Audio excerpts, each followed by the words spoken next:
Hello. Hello.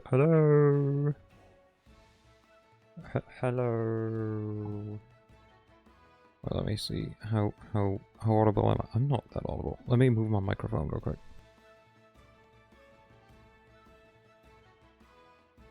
Hello. Okay, this seems better. Hello. Is this Sunday? And we're gonna read stuff. I mean, we tend to read.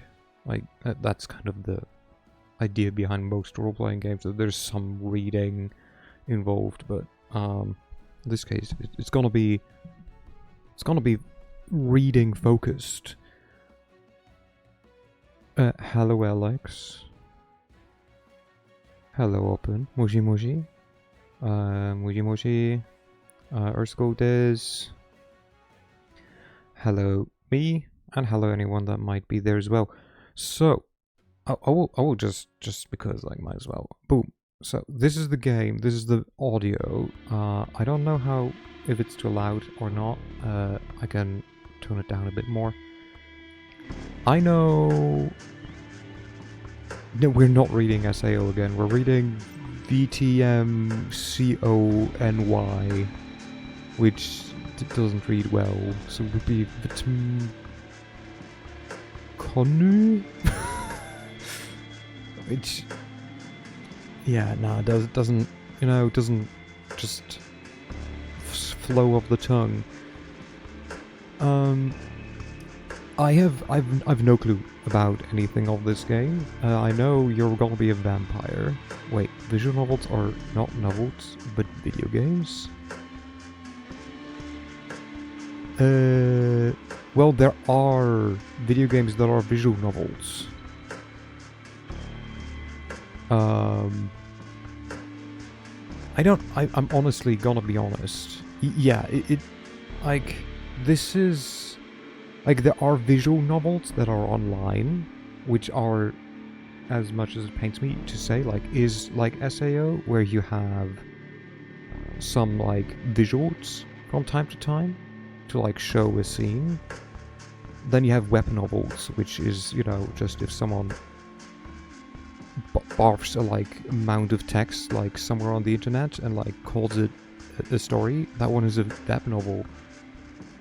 And then there are, like, visual novels for the computer, which are games. They are kind of a mix. They're kind of a comic in a way. Well, not even really. They're a bit like you tend to have still images, from my understanding, or, like, from my knowledge.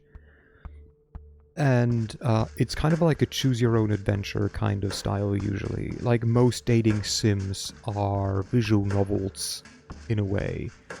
But the base idea is you tell a story and you see pictures because of it. And the story is set. It's just like how it progresses, you know. But there's, like... I can show you the controls. Are you ready? They're a bit overwhelming. You have a whole bunch of 6 buttons. A whole 6 buttons to choose from. I know. Take it in. But yeah, it's basically a book that you read. That's fascinating. Yeah, I mean, there's a whole bunch of them, but yeah. I think this will be the first proper visual novel. And I mean, to be fair, there are also just visual novels where you do not have a choice. Where it's literally just have some pretty anime go, which is usually what they are, and read the story, and you just click through it. I'm so confused. By what? Too many buttons. It's okay. Like, we'll manage. I think we can ignore most of them. Like, we're not gonna skip, so let's ignore this one. The pause button is at least the same as back, which is... interesting choice. But I guess it works. I just tried it. No, but, like, as I said, I have no clue what this game is about except vampires and something in New York. I have no clue what the word coterie means. I think I've heard it before. Don't ask me what it means. I could look it up, but hey, that would be boring. I've had like a cursory glance at the achievements and just the beginning because I didn't want to get like spoiled. And apparently you can like join different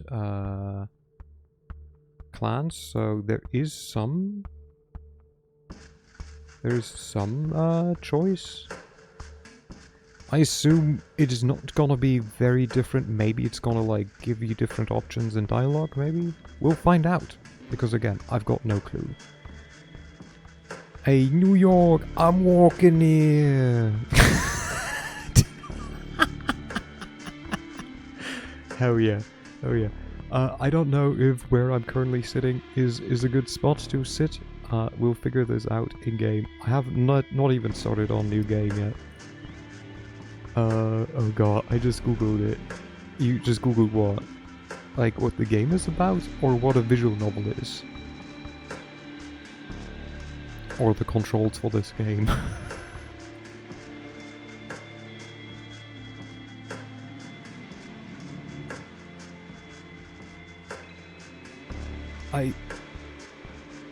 What coterie means? Okay, what... Do you want to share, or should I just go with oh god and just expect the worst? I think coterie is like a mix or something, no? No, that doesn't make sense. I think I'm thinking of something else. Coterie. I have no idea. Maybe it just means like something like the swinger party. Maybe it's a sex thing. I don't know. It might as well be. It sounds almost like one, you know. Or maybe it's just an orgy. It's just a fancy word for it. Google summary is high performing diaper. I feel that's not the word they were going for. Excuse me? What? Are there other, like, definitions? Because diapers of... I mean, I get why they would choose coteries instead of diapers, but, like, diapers of New York. That's a choice. That's certainly a choice. Wow. Okay. Maybe it's for the best that I didn't look it up.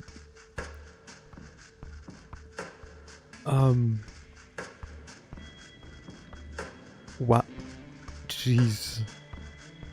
It's a group of people with a similar interest, particularly one that is exclusive to other people. Yes, but they're less funny. I mean, I very much agree. Diapers of New York. I love it.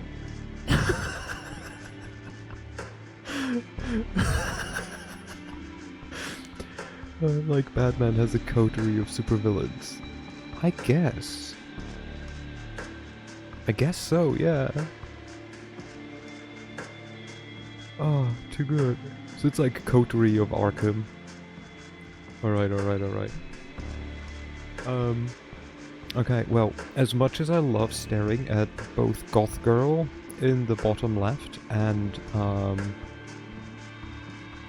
very pretty redhead vampire lady who's giving me the look, who somehow like went into urban for that one, maybe. So, you know, I love to take the shit out of things, and this is one of them. So, like, this lady seemingly just took a bite out of this apple. But now she's licking her finger, which has a red substance, which, you know, probably blood. That means, in my head, in the I intentionally, wrongly analyze art, is she somehow managed to cut herself either in her mouth and it's running down her finger, or somehow cut her finger on the apple. And now she's trying to cover it up by looking all sexy. I'm just saying. This lady, very clumsy, very incompetent. Or, I don't know. Maybe she accidentally, like, put lipstick on her finger is also possible. Because she's not licking, like, downwards. She's licking, like, her teeth.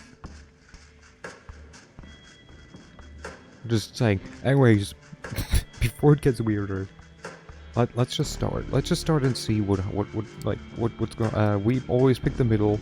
Don't ask me why. Oh, okay. I get to choose. Okay. Do we go with Bruja, the rebel? Hello, wolf. Hello, well. She's doing it well, honestly. She is doing it well.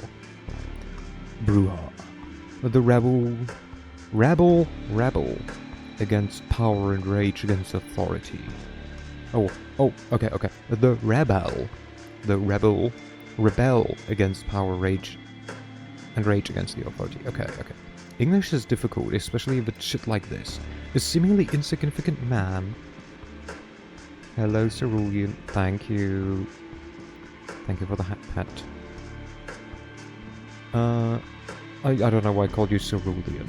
I just read the name and was like, yes, let's just take the first part. A seemingly insignificant man with significant ideas will join the ranks tonight. And you know he's a rebel because A, he has red hair. He has safety pins as ear piercings, and he has a mini goatee. That just screams, you know. Better question, why is she eating it just right next to the Hudson River? Why not? It's a nice night. She's just chilling next to the sea randomly. I mean, you know, maybe she was on a date or something. Maybe the view was nice. Yeah, you know. Or we couldn't be a ventrue. The aristocratic bluebloods embody wealth, sovereignty, and control. A top-level corporate executive will join the ranks tonight. Or are we a toreador? The divas seek thrill of art, romance, and cruelty amidst stagnant undeath. A tormented artist will join their ranks tonight. Okay. So we can be. We can be. God, I'm so bad with names.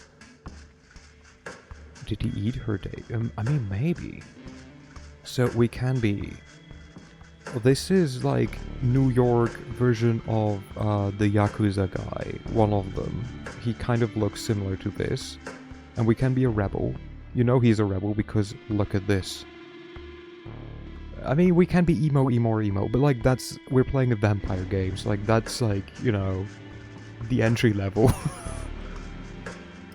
But like, look how loose his tie is. We can be like CEO, aristocrat, like cutthroat, or we can be a failed artist who, you know, probably works at Starbucks or something.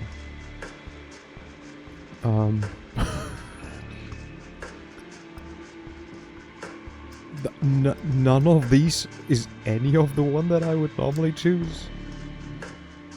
They are too in the face for me. Like, she's got the I wanna see. Oh my god, she does. I mean, she definitely will, or would. But thing is, she also is like, never mind. I just bought your place. I am your new manager. Now make me my coffee again.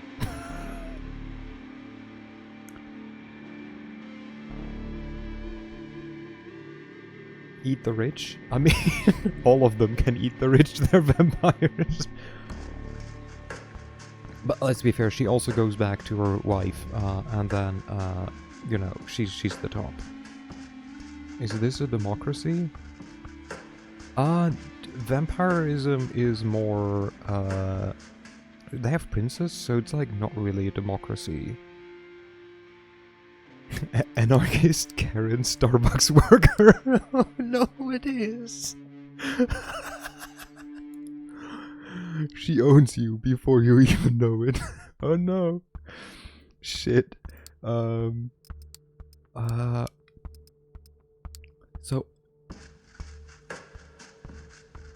Fuck. Oh, also, heads up, I will gladly do voices again, but I will not do the typical, if we choose her, money won't be a problem. I won't be the typical one that I give for vampires. Because I don't want to speak like this the whole stream. La. You know, I feel at some point it would get very tired. You vote for for Karen Jobs. I mean, I'm more leaning towards her as well, because I think out of all of these, it would be Karen. His name is probably like Josh, professional voice actor. What do you mean? I will drink your blood. I want to see your manager.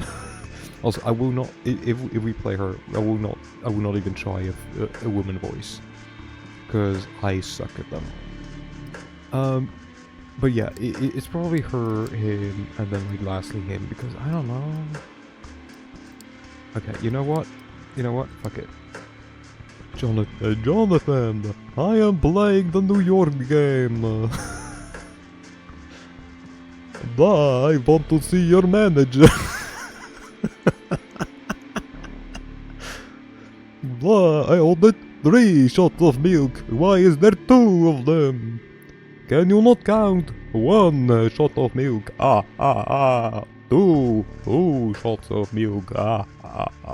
And you stop there. I wanted 3 shots of milk. And almond milk, you cretin. Anyways, I think we will go with Karen.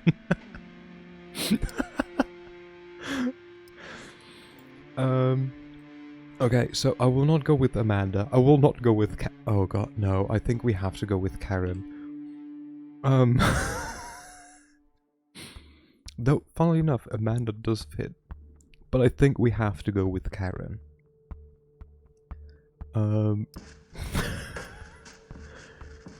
I was gonna say, I will go with my go-to female character name, which is Cassandra, but no. No, she's too Karen. Okay, so this is Karen, our Ventru, who's apparently a top-level corporate executive. Shit. Okay, I hope you're ready. We're gonna call so many managers. Thank you, sir. Oh god, I gotta channel my inner Karen if I get to make choices. This is gonna be a wild ride.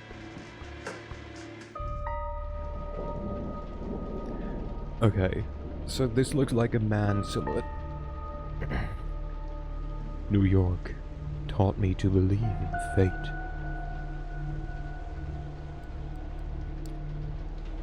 Had you asked me about fate back when I was a human, I would have told you it's just superstitious bullshit. That we are all designers of our own destiny. By the way, I think the size is good, right? I upped it to medium. It should be well, audible. Not audible, readable. That belief shattered when the richest woman in the United States, the actual richest one, not a face you could have seen in the papers, of course, sank her teeth deep into my neck. It happened in the very same place you're standing in right now, by the way. Fate, you decide. ...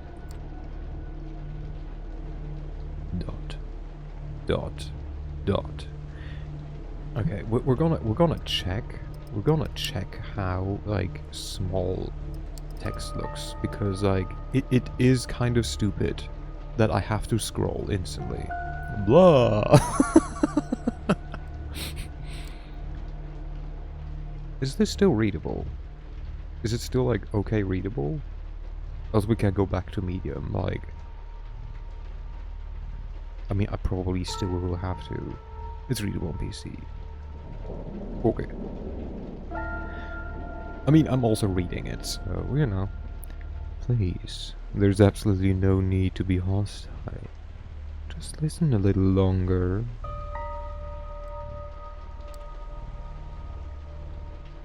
See, my mistake was that I flew too close to the sun. It makes sense that my punishment was to never see its glow again.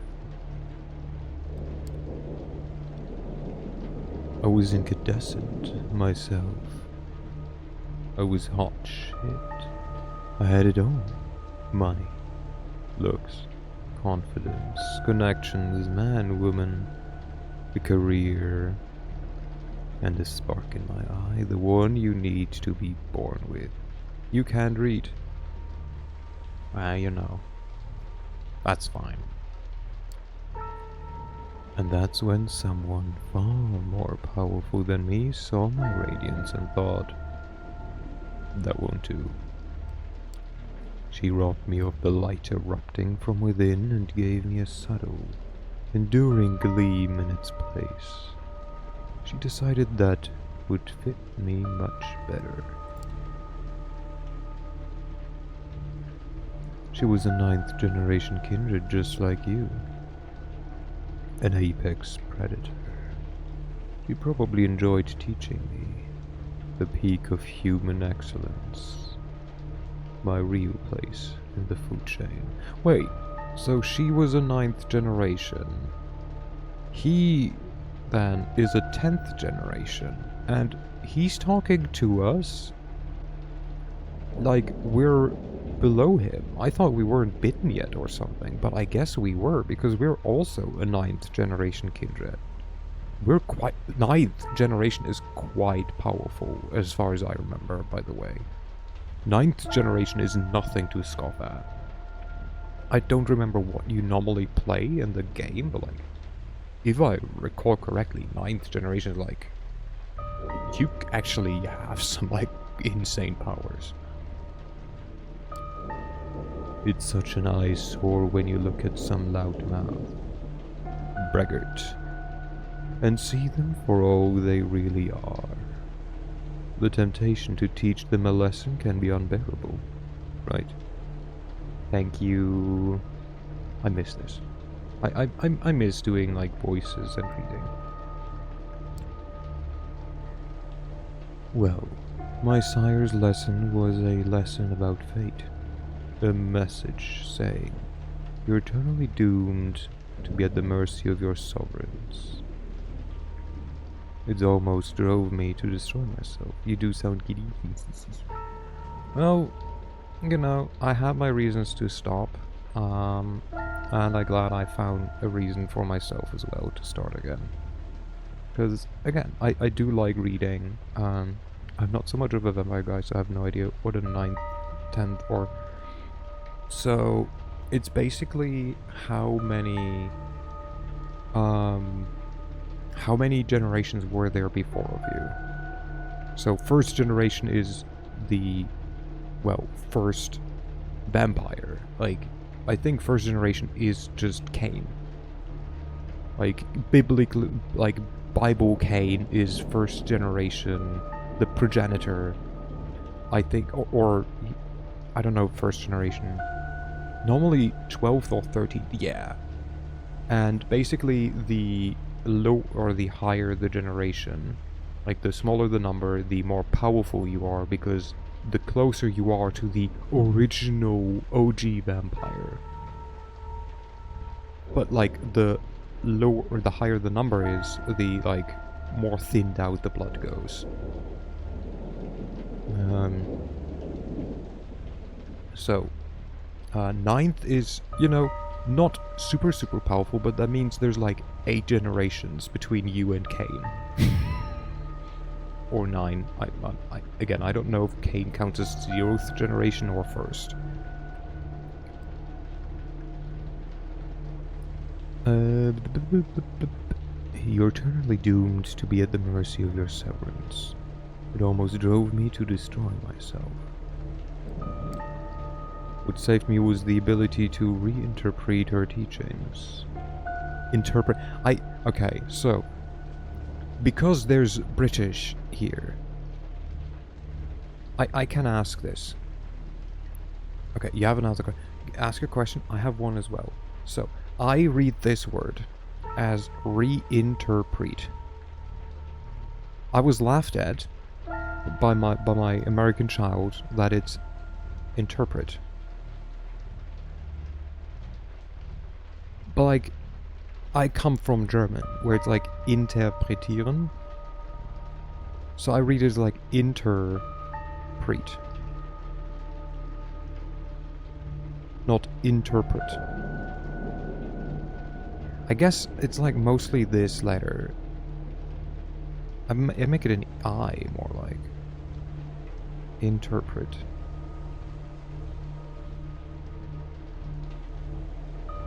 Yeah, I guess. I don't know. I guess it makes sense that it would be interpret. And not interpret. That would need like either two E's. So like first gen is the purest bloodline, but toward later gens, the gens become jumbled up. Yeah.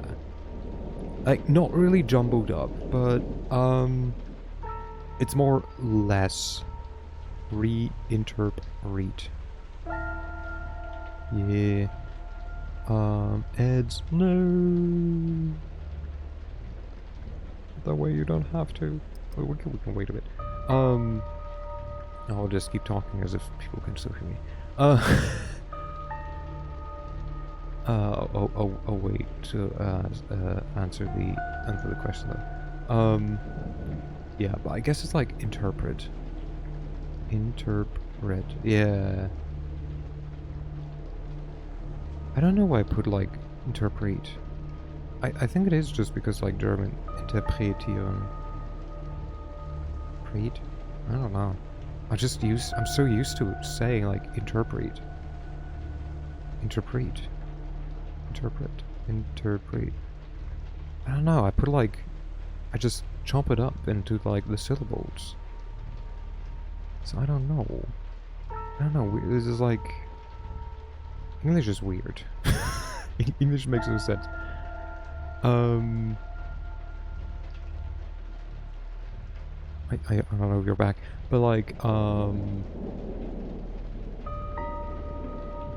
don't know if I have like a good example of like how or why, like the bloodlines become, it becomes washed out. I guess it's kind of,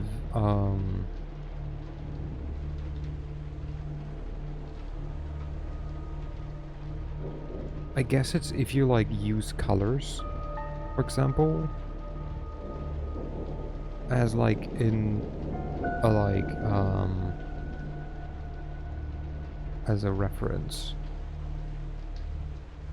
It's like if you get it from the source, right? If you like crush a blueberry, like you have a very strong color.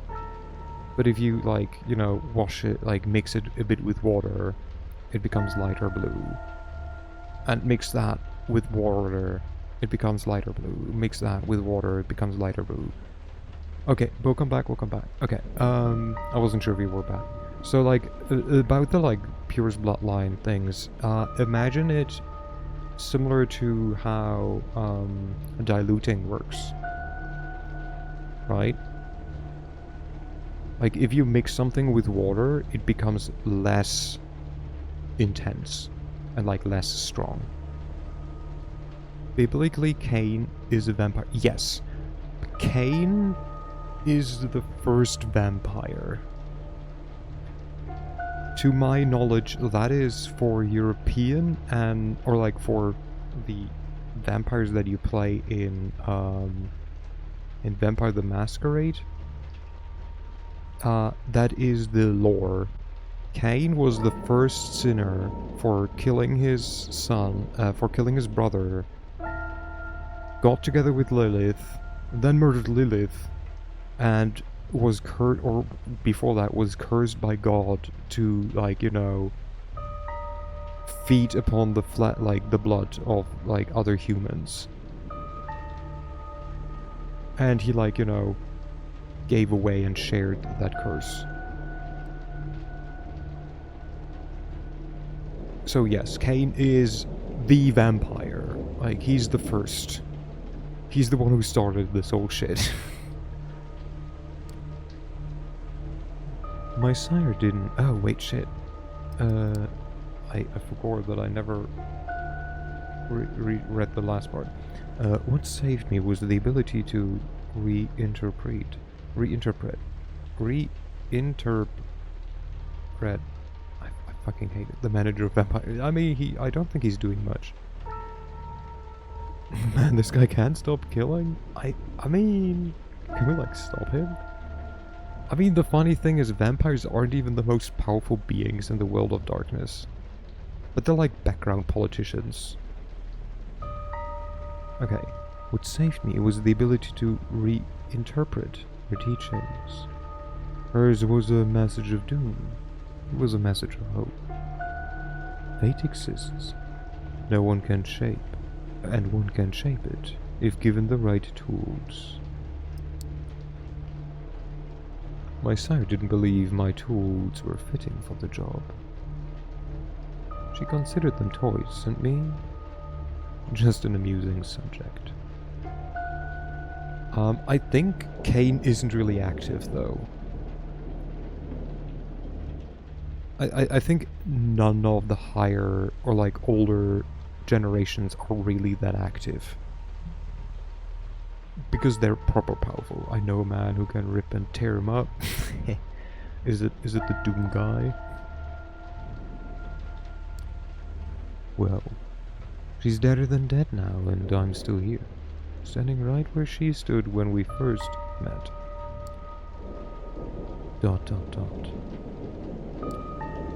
You might have wondered how I've learned about your arrival to JFK Airport. Hers knows. My answer is, of course, destiny. As luck would have it, today happened to be a day some of my associates were inspecting the coffins. What's the point of being an ancient powerful vampire if you're just going to sleep for centuries? Well, if you've been like, you know, alive or unalive for centuries, like, I don't even know if it's like asleep for centuries. Either you're probably just living somewhere, or you just, you know, you're just tired, probably. Like, yeah, if you've lived for centuries, if you've seen generations go past, have seen, like, wars, and just, like... I mean... I think I'll just live through this generation. I'll just go to sleep, like, wake me up, or like, the next one is there. Immortality must, like, God, it must be so shitty. Honestly, though, immortality, the way they have it, technically, if you become depressed enough, you can just die, right? Because, like, the sun kills you. Like, you can still shoot your head off. Boom. Like, there is a way out. Hello, Lotus. What a thing to join. But what I never love, or, like, what I think must be shitty is immortal and, like, if you just are, like, you cannot die. Like, that's the worst curse.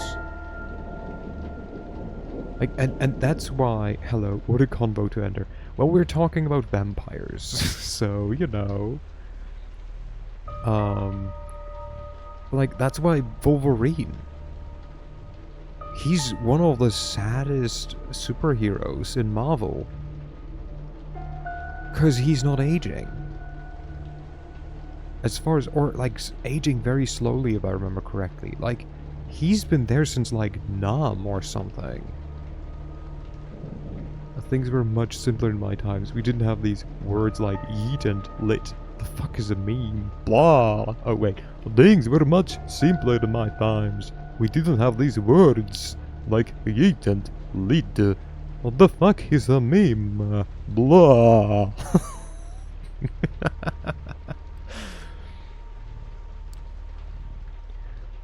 Driving you here straight from the plane and having you wake up in such an unfamiliar place was a little desperate. And I do apologize for it. He would live for forever, but his skeleton is made of poisonous metal that's killing him in the cannon. Yeah. Like, I mean, that's because he underwent the, like, procedure, right? Normally it's just his bones. Like, the dude survived a fucking, like, atomic bomb. He survived Phoenix. Like, my dude just doesn't, you know, he just regenerates. He's a weird character, but like, I mean, I think he's very, he did survive that Finusi. He did, I mean, he also is, I think, one of the only ones who survived Rogue. Which is why she loves him. And like, while she is like the one of the, like, or why he's one of the few to like, you know, talk to him and like confide in him. Phoenix, Arizona, isn't that bad? Wait, to be fair, being an immortal vampire must suck. Imagine outliving all your loved ones and then starting over again with different groups, not to mention the major culture shock of many eras constantly change. I mean, I think... So, the outliving your loved ones, yes. But I feel, as shitty as that sounds, you get over that most likely very quickly.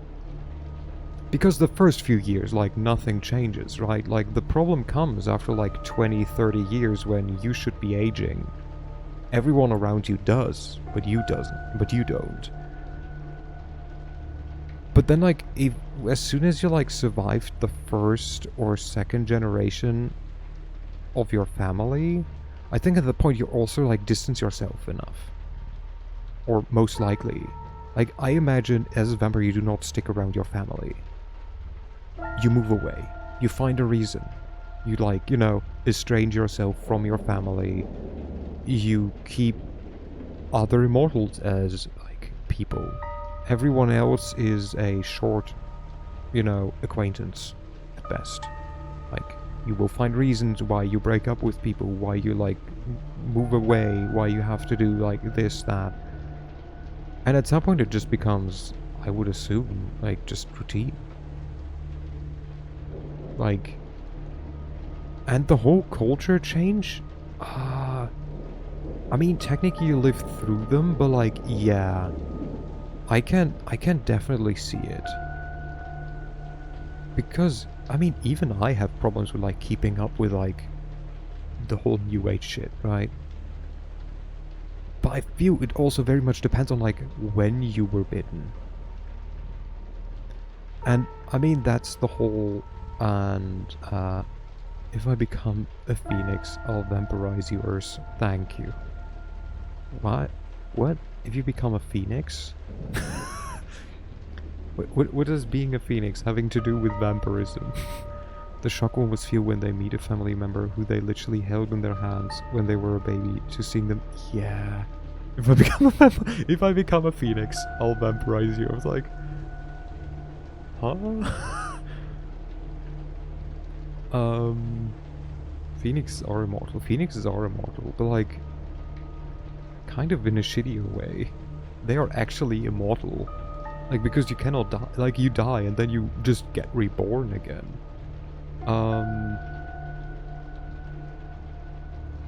But I was going to say something. I think a movie that does the whole depiction quite well is Interview with a Vampire. If you become Phoenix, right, you vampirize me. Because they also struggle with the whole, well, we cannot age. One of the characters is a fucking child. And she'll forever be a child, well, until the... Spoiler for a quite old movie, if you do not... I didn't have the memories of my life before I died. I think that Phoenix... I mean, but like at that point, if you do not retain your memories, like what's different to normal living? Because that's the thing, we cannot know right now whether or not reincarnation is real. Oh yeah, in Skyrim there's a vampire who's literally a kid. Yeah, that's too. I'm a bird. I mean, yeah, but like, you know, there's enough like stories where like phoenixes are like powerful enough mythical creatures that they can turn human. But as a phoenix, you know where you reincarnate. I mean, yeah, where you die. But I mean, the question is like, are you instantly sentient? Like, are you aware of your situation? Does it take some time? Because I do not remember the moment that I became sentient, right? I do not know my first memory. But also, like, if you told me that, like, hey, you can put a list there with your favorite games movie. I mean, perfect. I love that. Just like, hey, you don't know me, but trust me, you want to play these games, watch these movies, read these books. They're over there in the cupboard. I hooked everything up. Everything is hooked up to, like, Google, like, Amazon. You just need to say, okay, Google, play this movie. You just sit in, like, your fucking, like, cave with, like, a flat screen, and you just, like, watch the movie. Oh my god, yeah, relive the same life and experience again and again. Perfect. I mean, if you don't remember it, might as well, right? But it is so rare for you to visit New York. 3 times in the last 15 years, was it? And you're never eager to inform me you're here. Understand you still have that meeting on 53rd Street later tonight, so I'll provide a comfortable transport. I value our relationship very much. Don't get me wrong. But it is precisely because I value it that I'm going to ask you to repay the favor you owe me. You're the only one I'd trust to do the job well, and without attracting attention. You might think I'm crazy, asking you to breach the rules of our society like this. You might think it's impossible to get away with it unpunished. It wouldn't be as bad if you don't remember, but at the same time, it's also a curse. Because who's to say your past self won't leave a clue to what you are? Yeah. I mean, that's the question, like, if you know, okay, I'm a phoenix, so I will die. And then, like, you can be like, okay, here's a list of names, these are people you love. And also the question is, like, do you grow up, like, faster? Or do you always have to be like, I don't know, let's say, do you always have to, like, after every death, do you have to live for, like, let's say 18 years before you're, like, an adult, in quotation mark, again? Or does it only take you, like, 2 years? And if yes, I feel if it only takes you 2 years, memento meets immortality. Yeah. Like, if you do not remember, imagine growing up in 2 years. After 18 years, I had no clue. Heck, after 30 years, I still have no clue about what to do with my life. Imagine, like, suddenly growing to, like, an adult in physique. Like, wild. But yeah, I love convos like this. But this is New York, and I don't know about other cities, but in this one, fate really exists. And right now, it's smiling in your favor. This is how it begins. If you don't have any memories, then you'd have to get 20 years of education in 2 years, which sounds tough. Yeah, but, like, I mean, also the question then remains is, like, do they process information like we do? right? Like, I mean, you would be a bird that's literally on fire, that self-combusts if you dies to be to reborn. So, like, do you process things differently? Is it faster? Is it slower? Because, like, that's always the thing, right? In, like, fantasy. Like, example with D&D, where it's like, as an elf, who live much longer, like up to 1,000 years, which imagine 1,000 years of living. You're like an adult with like around 100. Does that speak for them having a slower like mental development? Or does it just mean, well, no, they just take their time. Like, they just process things slower. Or is it just that they just have a different perception of like what counts as old? Like, if a human family raises an elf, will they be mentally an adult by like 18? Or will they physically and mentally still be a child after only 18 years, which is like what, a fifth of the time? Like, you know, that's why I love and hate like fantasy, because it's so fun to think about, but also it's so fun to think about, and like there's so many flaws to find.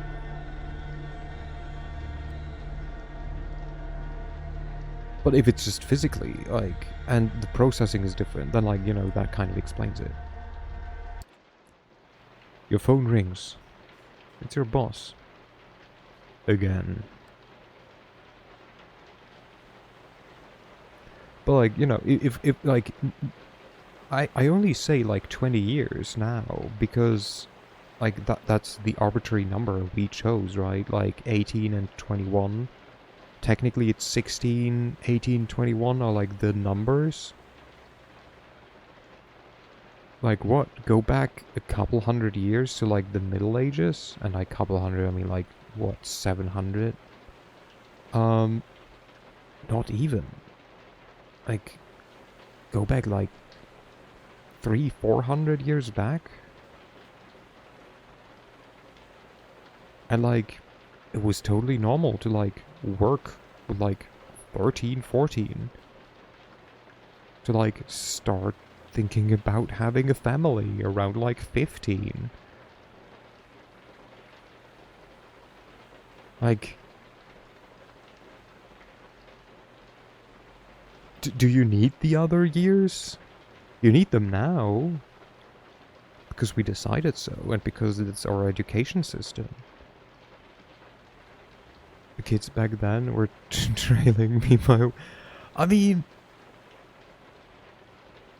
Yeah, but it also was not necessarily like, you know, you didn't have the internet. You like had to interact with people you worked much earlier. Like, you helped your parents, you like had the people around you, and or your parents just decided who you marry.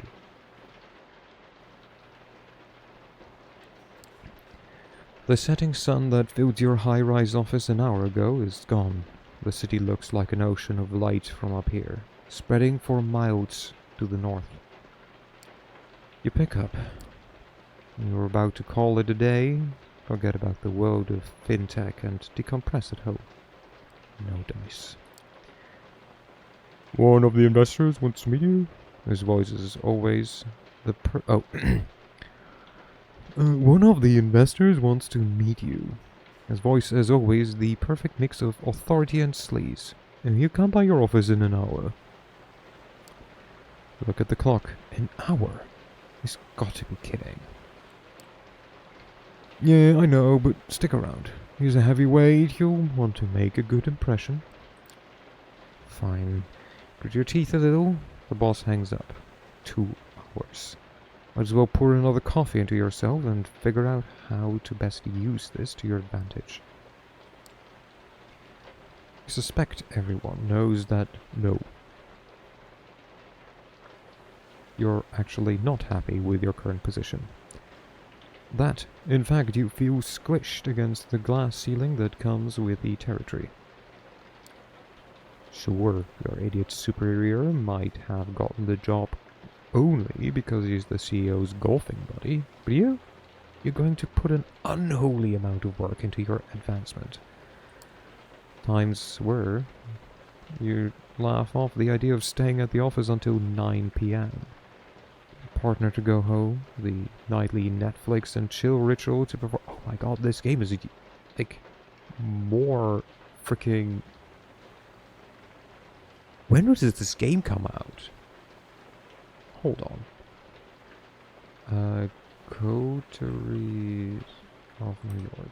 When did this game come out? Holy heck. This is from 2019. What? No way. Wild. Okay. So, by the way, this is supposed to be the first... Yesterday. No, not quite. This is like the first... The standalone expansion Shadows of New York followed in 2020. Yes, and then there's a third one. But like, first this one. Anyways. I was on it. The nightly Netflix and chill ritual to perform, complete with pizza and Chinese takeout. Ever since you moved up the ladder, though, your hours have only gotten longer. So what is this? Dictionary. New, unread, all. Okay, nice. We are gonna read all the dictionary stuff because I cannot stand stuff that is unread.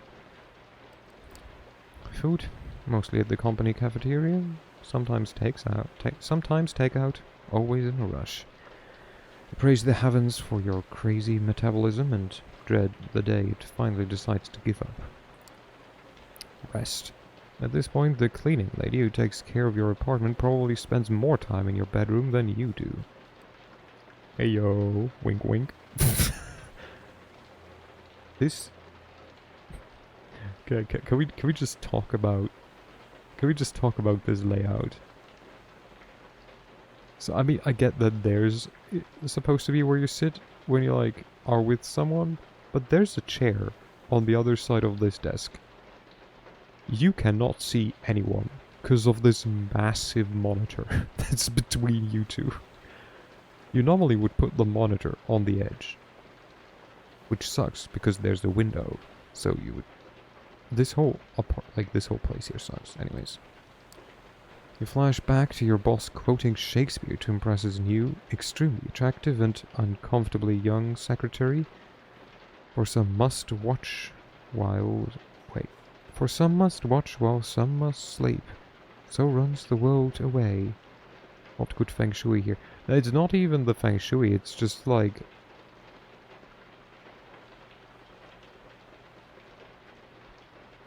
Like, the placement, just like, the whole window front is like, yeah, it can work, but like, you don't want to have your monitor facing the window, because that way you'd look into the sun if it's there.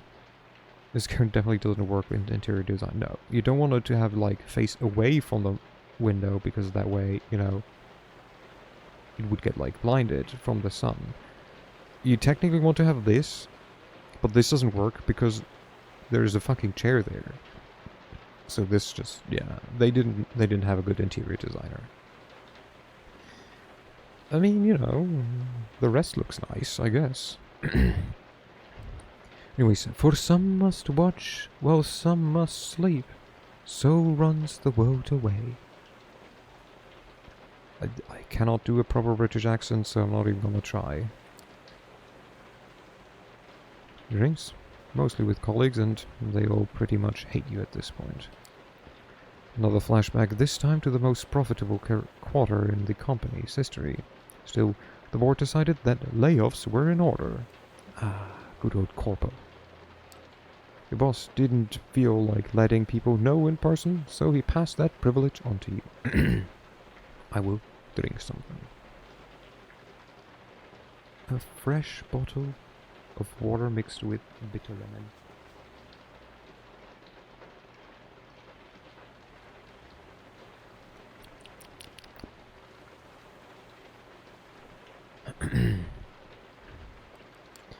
Gotta hand it to him, he always knew how to pick his battles. But maybe, just maybe tonight is the night it's all going to change. You decide to play the good looks angle.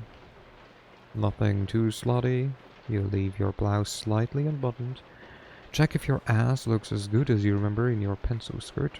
Mirror says yes. The character we saw did not look like someone who would do any of these things.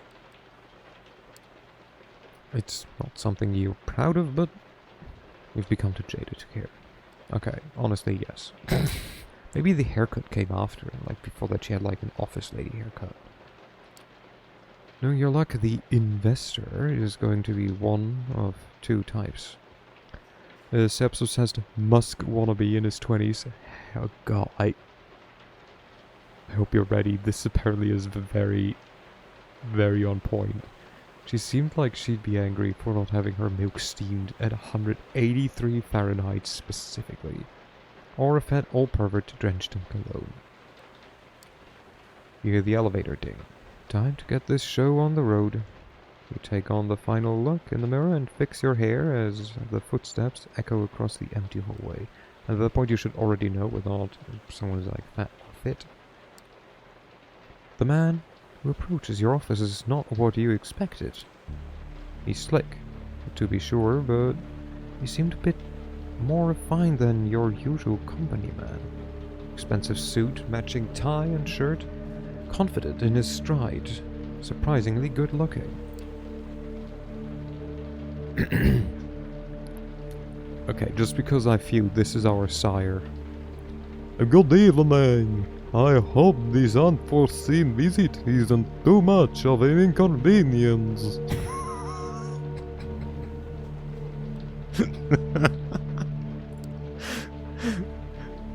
Good. Hello, Esme. God, that voice. You're taken aback by how smooth and strong it is.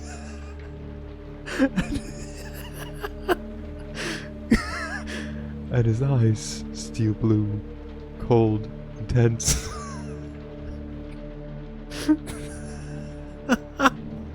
You know, I love when they give descriptions after I made a silly voice. I'm like, yeah, definitely that one. How are you doing, Esme? I hope you're doing well. Oh, Dracula, please carry on talking to me. So smooth and strong. He's all business, professional. Treats you in a manner that's appropriate to your stature. When he speaks, he actually looks you in the eye and not at your cleavage. He asks some questions about your work, tells you how he noticed your input after talking to the CEO, another golfing buddy, and comes charmingly close to calling your boss an incompetent doofus. Your boss, he's a bit of a... how to say nicely? I ate some cookies, so my tummy hurts a bit. Was it chocolate? Was it milk chocolate cookies? Did you partake in the milk, Esme? Did you do the milk? Yes. Weird how I instantly knew this, eh?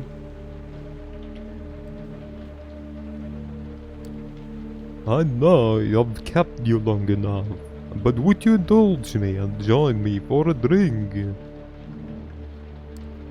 Of course. For a minute there, it seemed like he wasn't that kind of a guy. But what the hell? You go with it. He seems nice enough.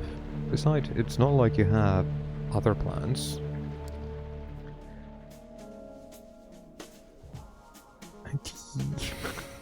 The investor has a limo waiting downstairs and the driver takes you to a high-end restaurant in Williamsburg. A seat is waiting for you in the deluxe lounge. It's just the two of you. I like the music. Talk about this and that. Your company seems to have a knack for history. Or your companion. Just the two of us. We can make it if we try. Just the two of us. We can make it if you try. If we try. So tell me, what would you do if you had full control of the company? Just the two of us and my inner demons. You and I, You almost choke on your wine. This is your chance. You say what's been on your mind for months, but hide it behind a veneer of professional corpo blabble. Choke on this. Refocusing. Listening to your instincts for once. Restructuring. Kicking out your boss. Aggressively pursuing new markets. Getting the hell away from all these horrible people.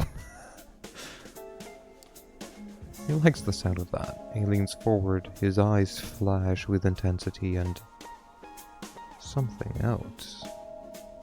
A strange oh wait, okay, no. In honor of, I hate to say this, in honor of SAO, we gotta say all the ... His eyes flash with intensity and ... Something else. A strange emotion that wasn't there before. Oh god. Ich hab Malzbier. Nice. We have Malzbier usually. Oh, also, it's Malztrunk. Excuse you. It's not brewed by, like, following the German Reinheitsgebot.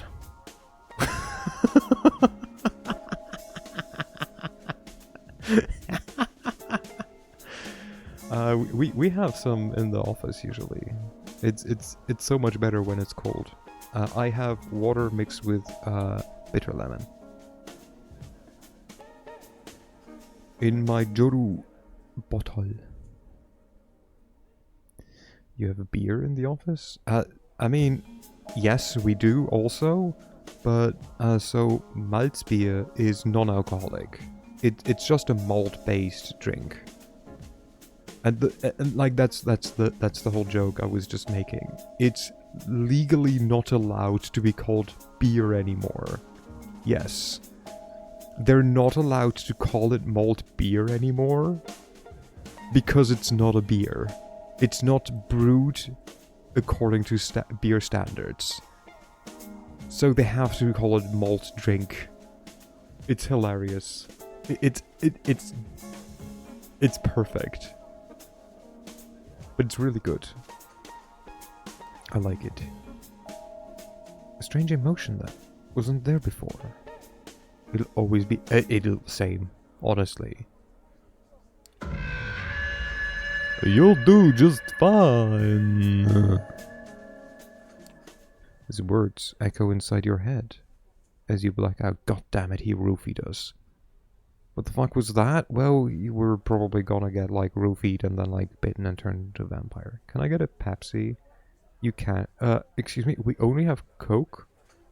Do you mind if we bring you Coke? You wake up. God only knows how much later. As you try to piece together what happened, you hear a familiar voice. That's fine. Okay, You get put in front of you a tray with some mysterious white powder on it. And a card.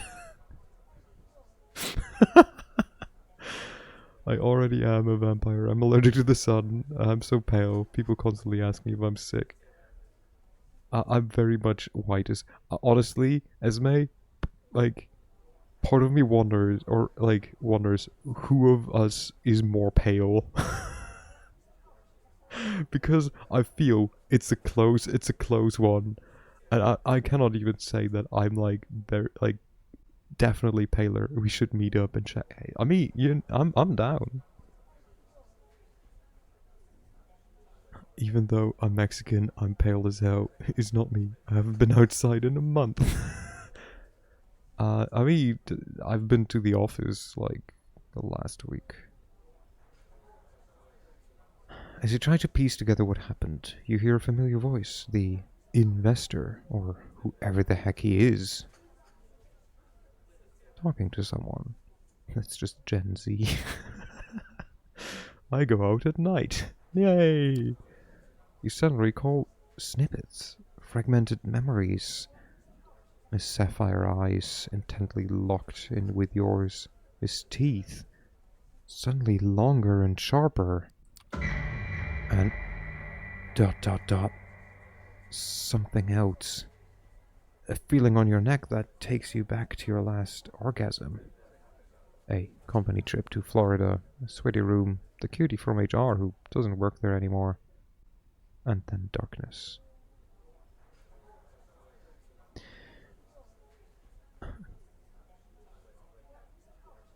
I have no clue what is Gen Z and what isn't. I lost. Didn't expect that. Oh, it's like a very standard trope. If you ask me, with like vampires, is like that their bite like feels orgasmic. Now you gotta work for that. They don't. They just nibble your neck and you're just like, boom, right there. Apparently. Yes, I'm done here. Consider my debt paid. The investor pushes the other figure aside and walks away from the lounge, barely bothering to look at you. The door locks behind him. My job here is done. That's why girls like vampires. I mean, yeah.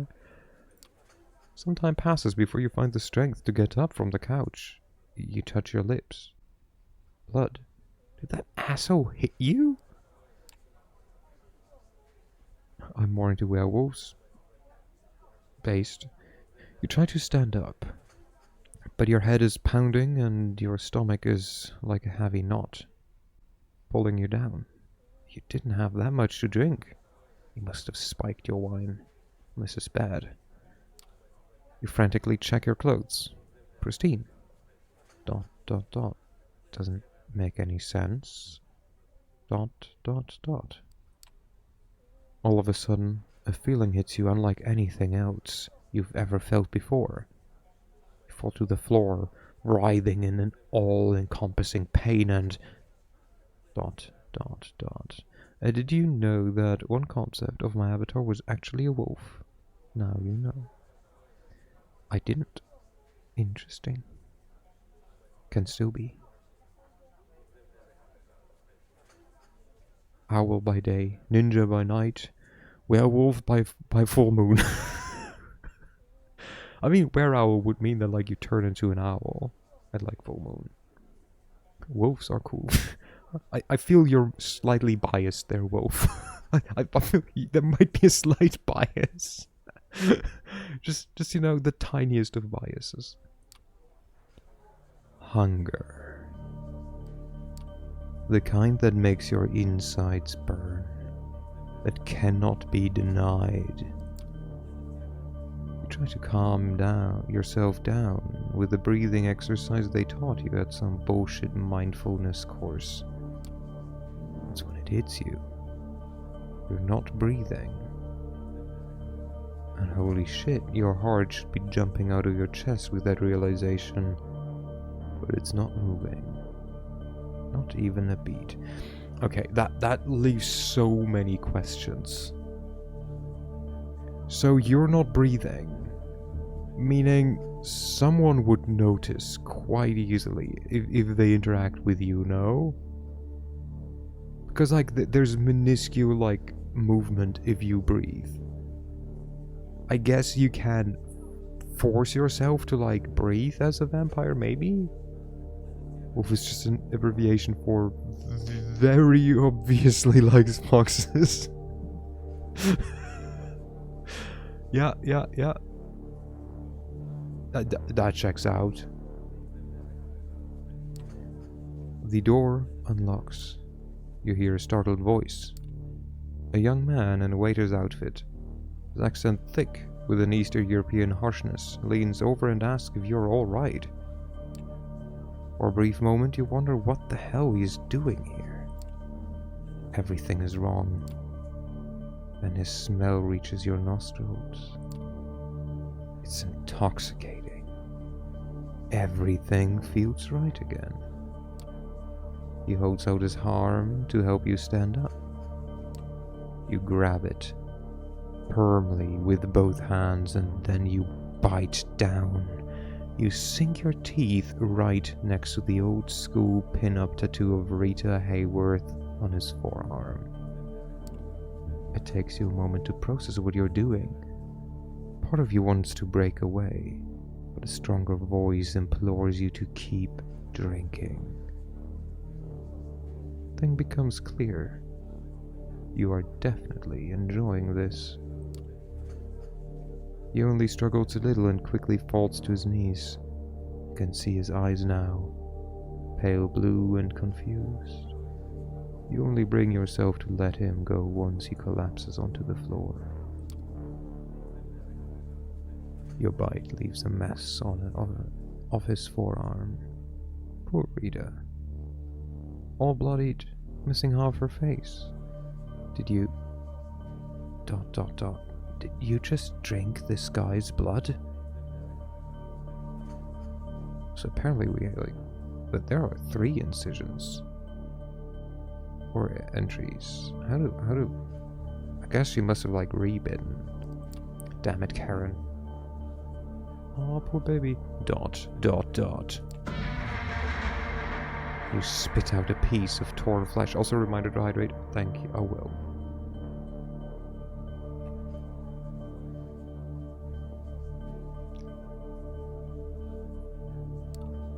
That's a... ... Why? ... Question mark. Where? ... Question mark. Blood's tainted. It's got ink in it. I mean, maybe... I've never tasted, tattoo ink. Maybe it's, just spice or something. Also, I feel like it's probably been a bit ago, so... ... What was in that fucking wine? Barely able to focus your heart and your lungs still motionless, you reach for your phone and dial 911. Grape juice. 911 operator, what's your emergency?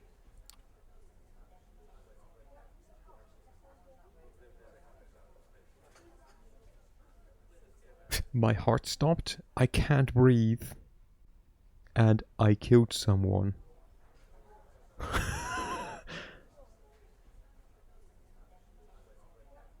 One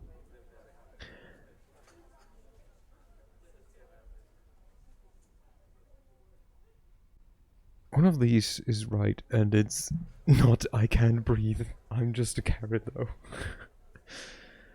I mean, to be fair, I was tempted to go more with I can't breathe.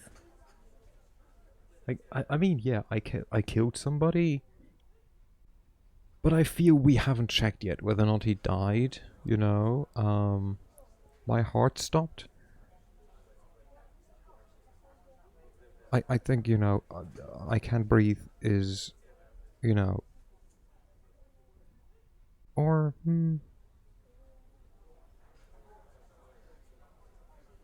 No, okay. I think we will go with I killed someone. I killed somebody. I think I just killed somebody. So how... Didn't it say something about an unbuttoned shirt? This is a turtleneck. Ma'am, I need you to stay calm. Where are you right now? The door to the lounge swings open. The man who enters is not the one that brought you here, though there are similarities. He's tall for one. Broad-shouldered, handsome, dressed in an immaculate suit. But his skin is darker, and the look on his face tells you he is not here to negotiate a deal. It's unbuttoned because it doesn't have any I guess so. Shh, continuity isn't important here. I mean, I guess that there's just one art. I just like to take a shit. He notices the smartphone in your hand. Oh, okay. Pass me the phone, if you want to leave. The man's voice is persuasive.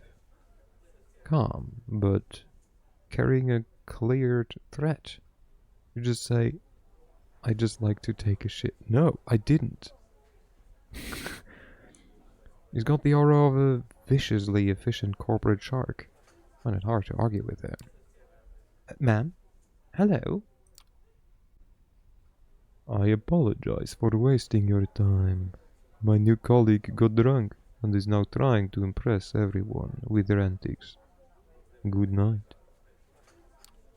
He disconnects the call, places your phone in his pockets. For whatever reason, you can barely take your eyes off the stranger, as hypnotizing as his presence is, though it is also highly discomforting. Good evening, miss. I'm here to pick you up. Who are you? I mean, valid question. Who are you? I'm your guide through this perilous night. Dude's John Wick with longer hair. Call an ambulance, but not for me. The stranger approaches the waiter and examines his body.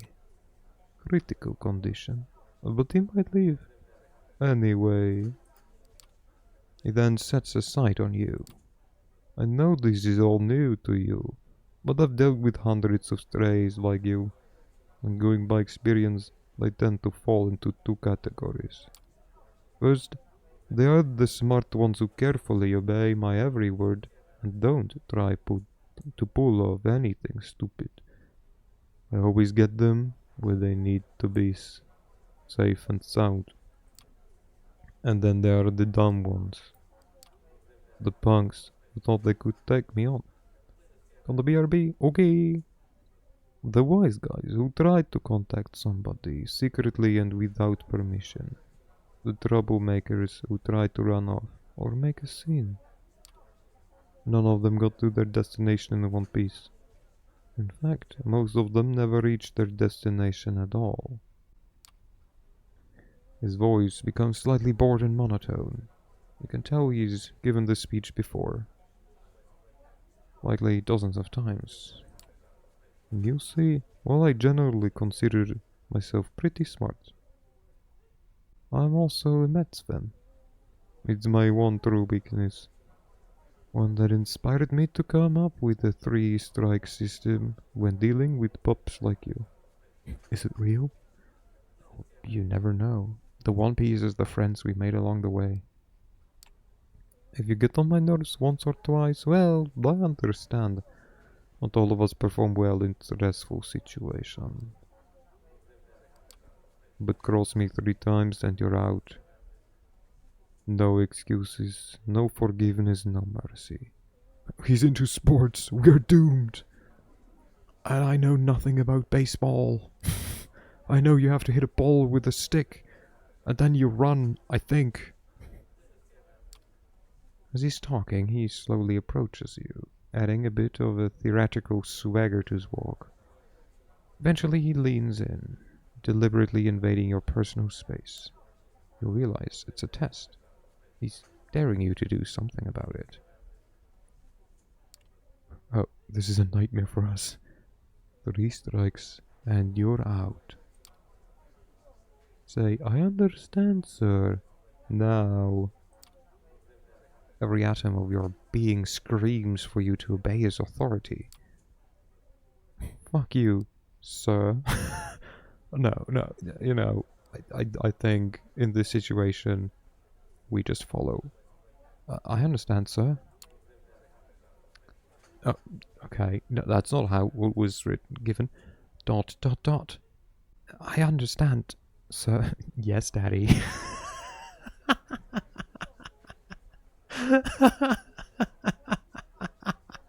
I feel for that one. We wouldn't be allowed to pick Karen. That's not what Karen would say. Stick to that tone and you'll do just fine. Moving on. Is there anyone you'd want to inform of your current situation? Tell them you're alright? Flashes his fangs briefly, and for some reason the sight sends the chill down your spine. There's something very wrong about him. Someone closest to you. Someone's gotta say it, and it'll be me some of time. You know, only respect. I don't think so. There's no one. No. Oh, I think we established we have no one. We don't like our boss. No, I don't have anyone. The stranger squints at you. No family, no lover, no friends, nothing. Jesus, we're getting judged. A job? Your blank stare tells him the whole story. He immediately stops prying and gives you something even worse than a look of pity. A look of honest compassion. No, he's like, okay, I understand. Well, that makes things simpler. But let me be crystal clear, just in case. From this point on, you are subject to different laws than the ones you grew up under, and you'll be watched by many eyes to ensure these laws are respected. You're forbidden from letting anyone know you're still alive. You're forbidden from showing your face any way they know you. If anyone comes looking for you, it's over for both you and them. That practice tone again. Put on your poker face and listen in silence. Okay, I guess there's the question. There's the answer, right? Like, you just don't have loved ones anymore. Like, at least none as soon as you get sired. So unless you want your boss to end up at the bottom of the Hudson, I'd suggest you cooperate. Erase your past. Yeah, I mean, it makes sense, right? Don't tempt me. He smiles, revealing his fangs again. There's something absolutely sickening about it. Suddenly you feel overwhelmed by a sense of exhaustion. You pass out. When you regain your senses, you find yourself in the stranger's arms. The man is holding you as you would a spouse who'd had a little too much to drink. You try to break free, but he holds you close and gives you a cautioning look. Only when you cease your struggling does he let you go. Only now do you notice the change in scenery. You find yourself in a fancy lobby, right next to the elevator. You're being princess carried. I guess, yeah. The place is virtually empty, save for a single concierge and some cleaning staff. Your companion gestures at the concierge as you pass, and he picks up the phone. The elevator arrives, the door opens, and the man motions towards the cabin. I think it's not princess carried, but more like arm, like slung around the shoulder kind of thing. After you. Where are we going? Do a safe place. That's all you need to know. I wish I got Princess Carrie. You're small. Let's put that on the bucket list when we meet, okay, Esme?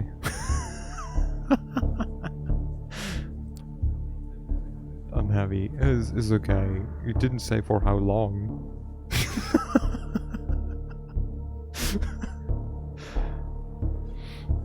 Trust me, you don't want to make this difficult. Just get in. Okay, well, we're smart. We're a smart business lady, okay? Step inside the elevator. Fair enough. Going against your instincts, you enter the cabin. Smooth jazz is playing over the speakers as the elevator starts its descent. You're dazed, panicky, but somehow locked in place. On the one hand, you find the stranger's presence oddly soothing. On the other, you can feel your body tensing up with stress. You can't help but think back to the young waiter. The doe-eyed look on his face. The confused look he gave you just before... ... No. It's better not to think about it. Plus, you have other things to worry about. Like the fact that you're being kidnapped. The cabin door opens to the same garage you arrived at with the investor some hours ago. A man shows you a black Cadillac Escalade. That probably told something to someone, not to me. it was a like a shadow there just now. I'm waiting for it to return.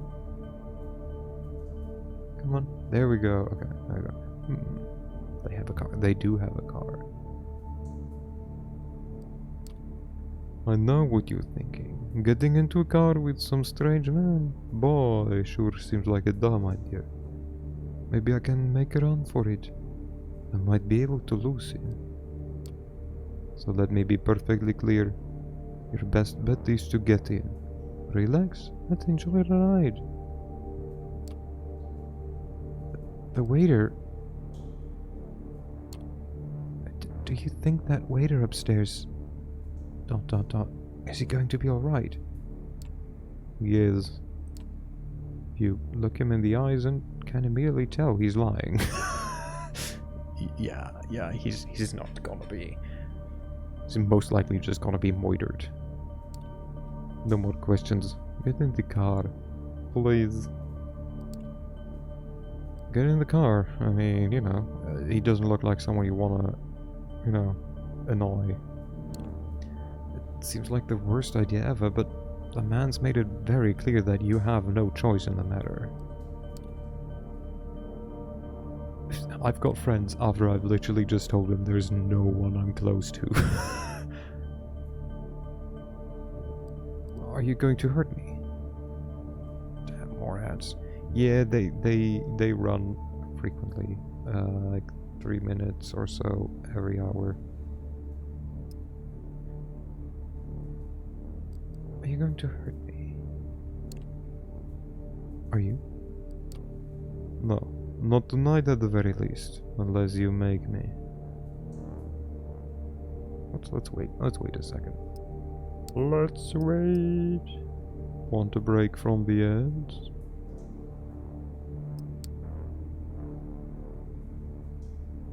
I mean...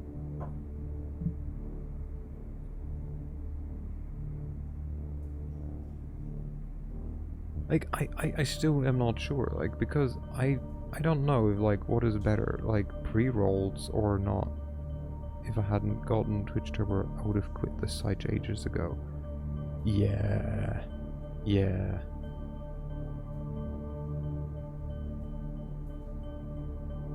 Like, the thing is, for me, I don't give a shit about the, like, you know, the ad revenue, because it's basically non-existent anyways. But, like, the way I see it, if you enter someone's stream and you first have to look or sit through, like, a couple of, like, I don't know how long it is, because I also have Twitch Turbo for a while now, like, through a couple minutes of, like, ads, that deters you. For me, pre-roll ads is basically the same as, like, sub-only mode in, or like follower-only mode in a small stream. You don't want that. Like, I absolutely hate it. I find it stupid to be a small channel. I think I have them off. Well, that's the thing. You cannot turn off ads. You cannot have them off completely. You either have pre-rolls, welcome back, or you have the 3 minutes per hour, like a 3 minute of ads every hour. I think you could... Oh yeah, you can turn off pre-rolls if you turn on 3 minutes of ads every hour. There is, like, either you have in the beginning or you have them frequently in the middle, which I think, since I stream for like 3 hours on average, that's 9 minutes of ads. I think there's worse, personally. At least it should only be like 3 minutes every hour. My ads are like 30 seconds. Or is it 30 seconds? I don't know. No, running 3 minutes manually will remove the upcoming auto ad. No, yeah, it's like 3 minutes every hour. is how I have it set. And that gets rid of the of the pre-rolls. Anyways, we'll come back. So we ask him if he's gonna hurt us. He said not tonight. If the ads run at the same time, then schedule the rest of the stream, e.g. drink refill. Yeah, I can see it. I probably should. That would make sense. I might look into or ask BB and Danny. I think both of them have it, or at least BB, how she set up her bot to like check what, like where she got the like, oh, ads are now playing thing. Might be worth of doing that. But like, you know, there's also not a lot of people, and like rarely do people like tell me that there's an ad. So hey. Anyways, unless you make me. He takes a glance at his expensive looking watch. Can I also space? Enter? I can also enter, okay. Listen, you really need to quit stalling. We're on a bit of a schedule here. Yeah, someone keeps buying gift subs for everyone. Damn it. The sun comes up in about 2 hours, and I don't intend to be here when it does.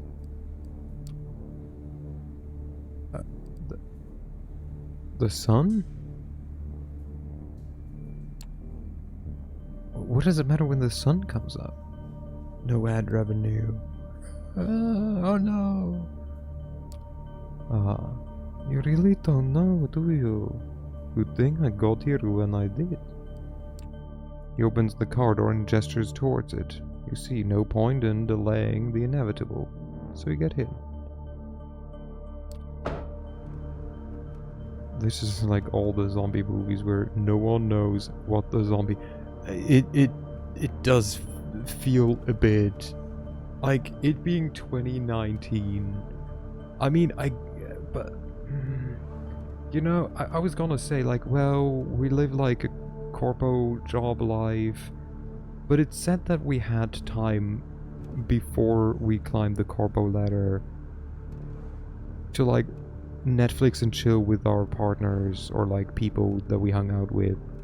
So we most likely know about fucking vampires, and I feel if you see someone with like fangs, you drank someone's blood, I wonder why we should be careful about the sun.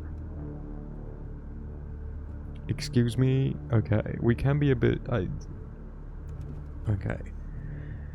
Also, I love how we are driving 0k, like, kilometers per hour or miles? I don't know, probably miles because this is New York. We're still going. 2 thumbs up. The door locks behind you. Yeah, that's New York. Traffic is horrible. The Cadillac is almost entirely dark. The side windows seem light-proof. The man gets into the driver's seat, starts the engine, and drives away without another word. Can I say my biggest problem with vampires and their problem with the sun? So I don't know the explanation in World of Darkness, but the night should not be safe. During the night, the light of the moon is still the light from the sun. It's just reflected. So I guess maybe it's not concentrated enough, and that's why they're okay. But technically, they should also not be safe. Yeah, but not as strong. Yeah, but at that point, like, what helps? Like, what is enough? Is an umbrella enough? Is standing in the shade enough? Like, if I just, like, you know, darken all of my windows, the UVs are reduced greatly. I mean, yeah, they are. You know, like, what measure is enough to not get set on fire by the sun during the day? You know, like if I have a like blackened car and a driver, if we're talking Adventure Time logic here, then a number, right? Like that's the question. Like, is a big umbrella enough? And you just need to be careful not to like have any sun touch you. Just saying, these are things that I think about often, more often than I should. The door locks behind you. The Cadillac is almost entirely dark. The side windows seem light-proof. Okay, I guess maybe it works then. The man gets into the driver's seat, starts the engine, and drives away without another word. Did I die? How am I alive? Because we don't have a heartbeat, and we don't breathe. Also, this is not how a rear view mirror works. Is this a joke? How am I alive? How am I alive? My heart... It's not beating. Aren't you in big business? What do you need the heart for anyway? He's like, aren't you a businesswoman? You don't need one anyways. Just breathe through your skin. Yeah, forehead. Listen, I realize you have many questions. Tomorrow you will get some answers. But tonight, you need to do what I say. And right now I need some quiet. Please. Thought vampires didn't have a reflection anyways. In World of Darkness, there's only one clan of vampires that doesn't, or I know at least of only one clan of vampires that doesn't have a reflection. Other vampires, or every other vampire, does very much have a reflection and is being caught on camera. He knows you're a Karen. He does. He's like preemptively. What do you mean that's not how rear mirrors work? It doesn't give me the most close-up of the driver's, like, face and eyes. You're sitting in the middle. Of course you look the driver in the eyes. Yeah, but not like that. Hello, child. Hello. You have hearts to begin with?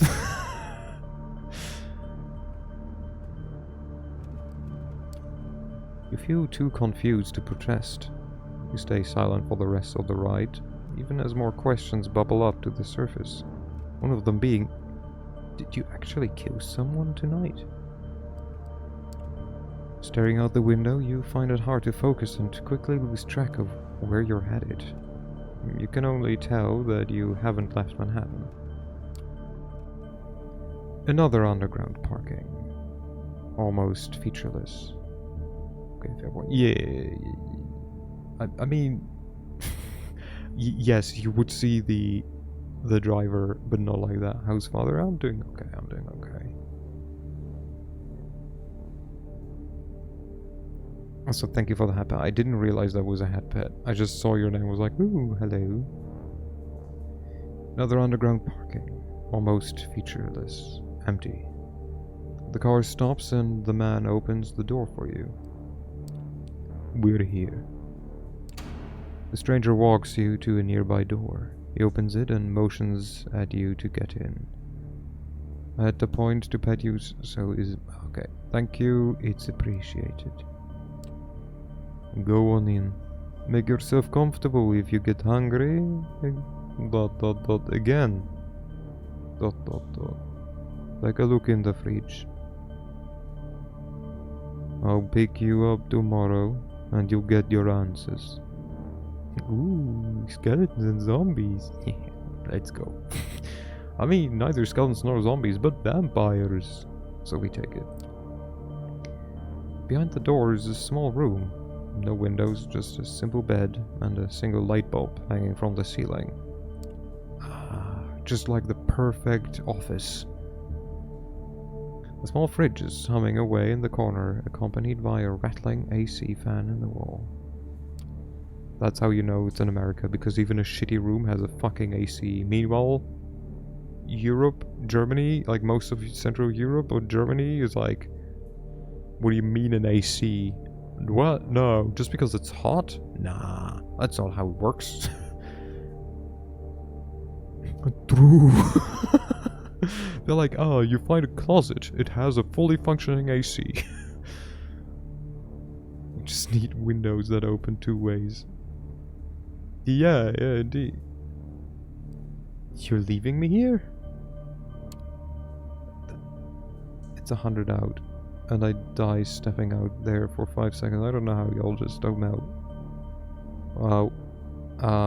It doesn't usually get that warm, is how. And else... We don't. Cold showers and hoping for the best. And like room fans sometimes. Or people switch to using ACs, actually. That's it. You're just gonna leave me here? That's it. For now, at least. Look, this room is your best chance of seeing another night. I realize you've been put in a... problematic situation. And it's not entirely your fault. Cooperate, and you might still make it. We didn't build our cities where it's hot enough for the roads to start melting. Yeah. Heat index at the moment is around... Jesus Christ. You will learn more tomorrow, but for the time being, get in and get cozy. Gestures inside the room. Okay, well, I guess we step inside the room. That is not how it was described.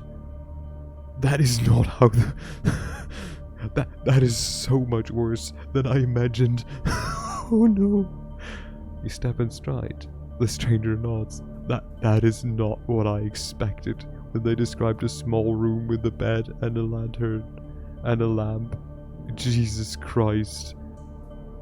Why is there a single sneaker? Why is it red? Why does it flicker?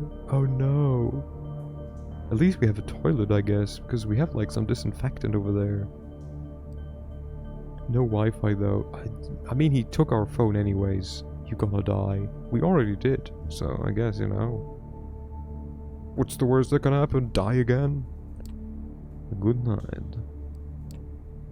He locks the door behind you. It looks very sturdy. You open the fridge. There's a single plastic bag there filled with red liquid. No label. Tomato soup? It was sick to your stomach. Best to leave it for now. With everything red? I don't know. Ambiance?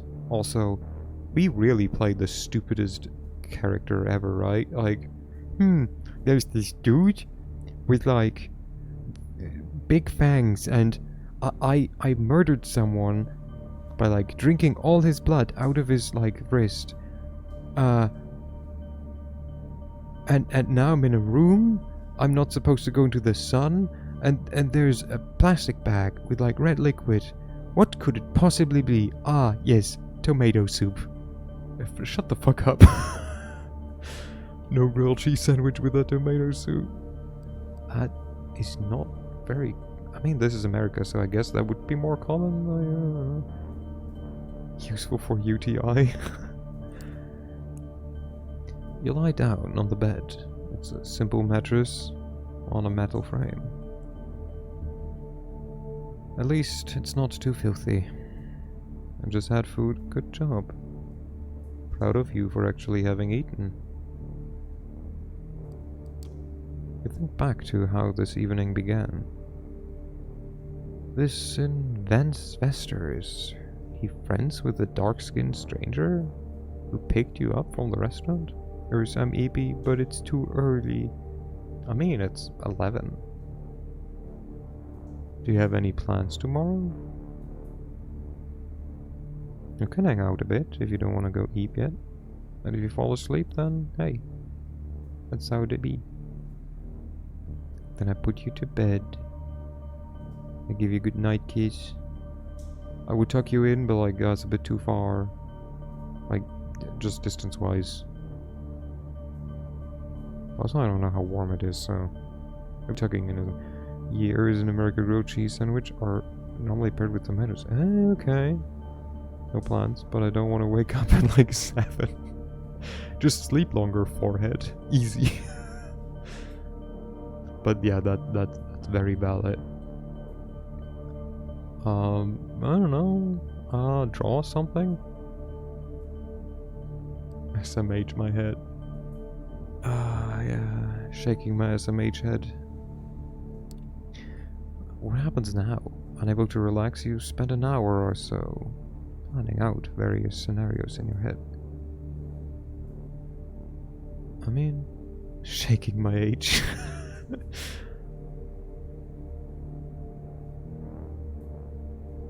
I mean, what kind of snacks are they? Might as well. Why not? Eventually, you decide to give in and let exhaustion take over. Whatever tomorrow brings, you'd feel you'd rather face it well rested. Plus, there's no way in hell your boss isn't going to notice your absence tomorrow. That and maybe some of the restaurant staff will feel a pang of conscience. I don't have snacks, and I don't have tea, because someone decided to buy green Earl Grey tea. Oh, I'm too brain dead right now after church, which was at 9 AM. It's 4, my brain is still very much covering. Sounds like a you problem, hey? I have... I don't know what the English word for it is. I think it might be rye. Rye bread snacks, salted, from Denmark, I think. That my mom got from a friend. I technically got like dragées. I'm sorry I keep hearing shaking my H as shaking my ass. I mean, you know, you can also shake your ass. It's very much me problem, and I wanted to stop. I want rye bread. Give. I come here. You can get some. I got some like hard candy too, and that's the snacks I have right now.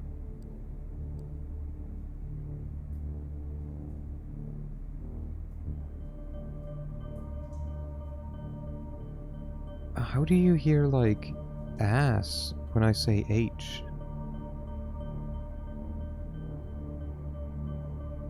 Or should I start being like H? Should I embrace the fact that people think that I'm British? Which recently happened again, where it was like, guess where I'm from, and the person was like, are you from England? I was like, no. Then weirdly enough, the next one was Canada, was like, okay, you literally have no clue. And the next one after was, are you from Scotland or something? It was like, do I sound Scottish? I cannot even do a fake Scottish accent without Echo rubbing off on it. I mean, it's Echo, it's BB, like, yeah.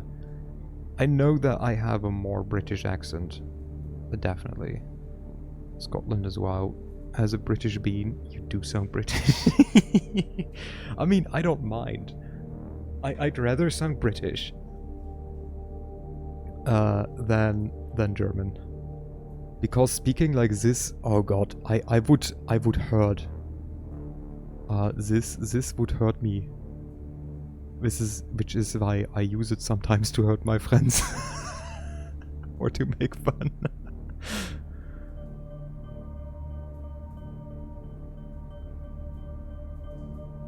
You don't sound German. I mean, I know.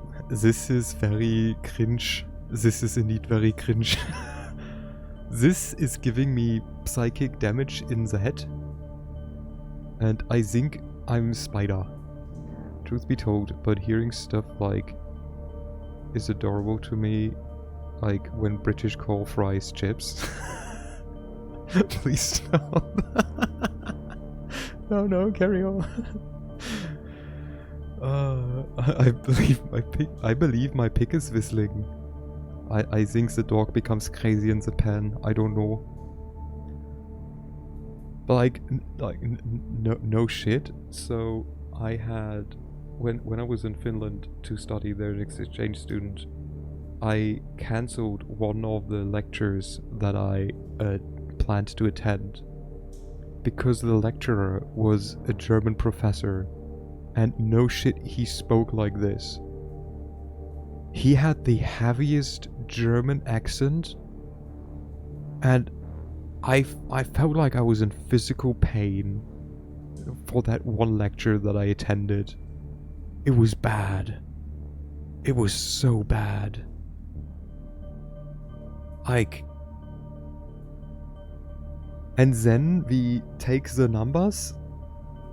It was Jano. No, God, no. If you think that Jano has a heavy German accent, Jano is nothing compared to that professor. It's similar to like how you sometimes have like Indish people who have like a noticeable Indish accent. But then you have people who actually talk like this, you know? Haha.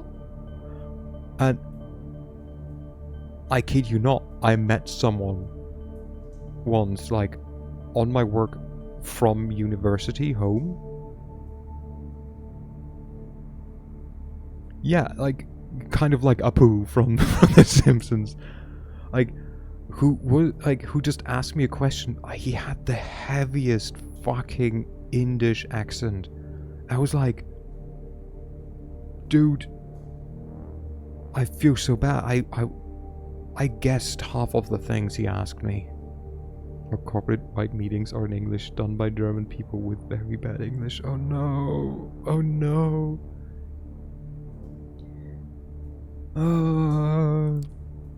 Someone will notify the police. Someone will find you. Right? Flashback to the waiter's tattoo. The bloody Rita Hayworth winking at you over a pale mess of a wound. You get used to it after a while. I mean, I guess you do. But it's... I don't know. I feel it's more cringe for me with German. Like, that's my... It's getting over that hurdle. Yeah. You did this. You bit him. Drank his blood. And it tasted good. People always ask me what US state I'm from. And then I make them guess. Wait, I talk to truckers of many races. Okay, so not like reprimanding you, but I think it's better if you'd say like ethnicities than races. Just, and it taught me how to talk to those who didn't understand English very well. Yeah, that's fair. Is there willing to explain what the game is? Because brain over. Yes. 1 second. Where's this one? Was it almost 1 hour workplace safety presentation, and the guy thought it was supposed to be in German and was. Oh no! Oh no! Maybe I'm a bit biased, but I don't feel like English accents are that bad.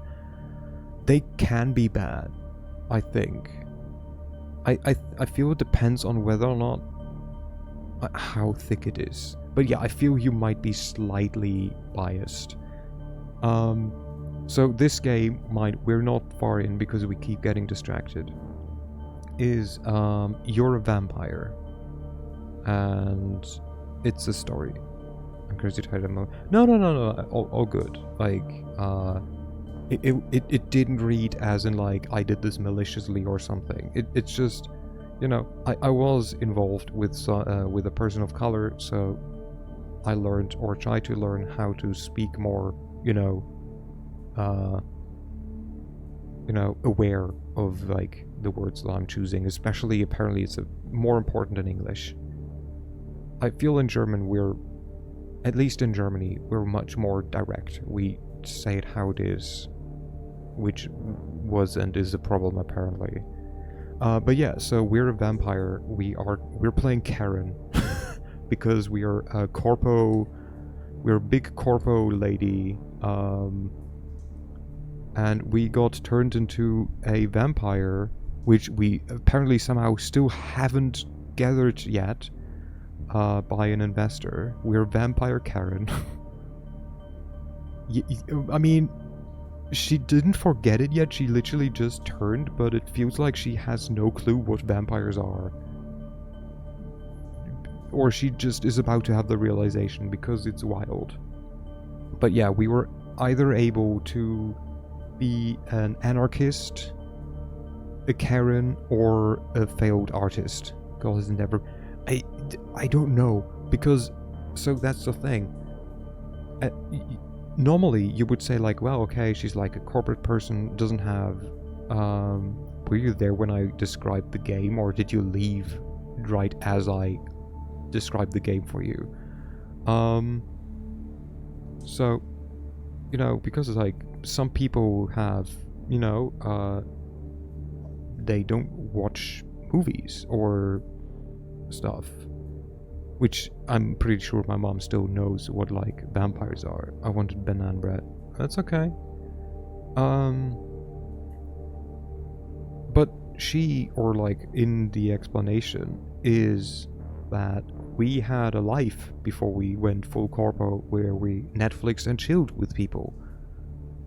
Which makes me curious, like, what kind of movies did we watch? Nature documentaries? I like rewatching with a friend for the memes. Wait, which one? Watched Twilight.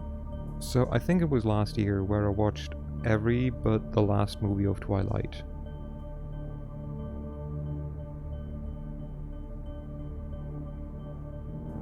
Wolf of Wall Street. Yeah, only watched Wolf of Wall Street, nothing else. Just on repeat. It keeps running in the office. Okay, but are you there, child? I mean, I can also watch it again with yours. Only the last one, please, which is apparently the most cringe, because... maybe. There is no maybe, there's either you're here or not. Fun catching you again. It is. I'm head to bed. Okay, have a good night, Seru. Sweet dreams, thanks for dropping by. Bye bye. Half here, half banana bread. Okay. Thank you, bye. So, we are a vampire who just got, turned. Make a drinking game out of it.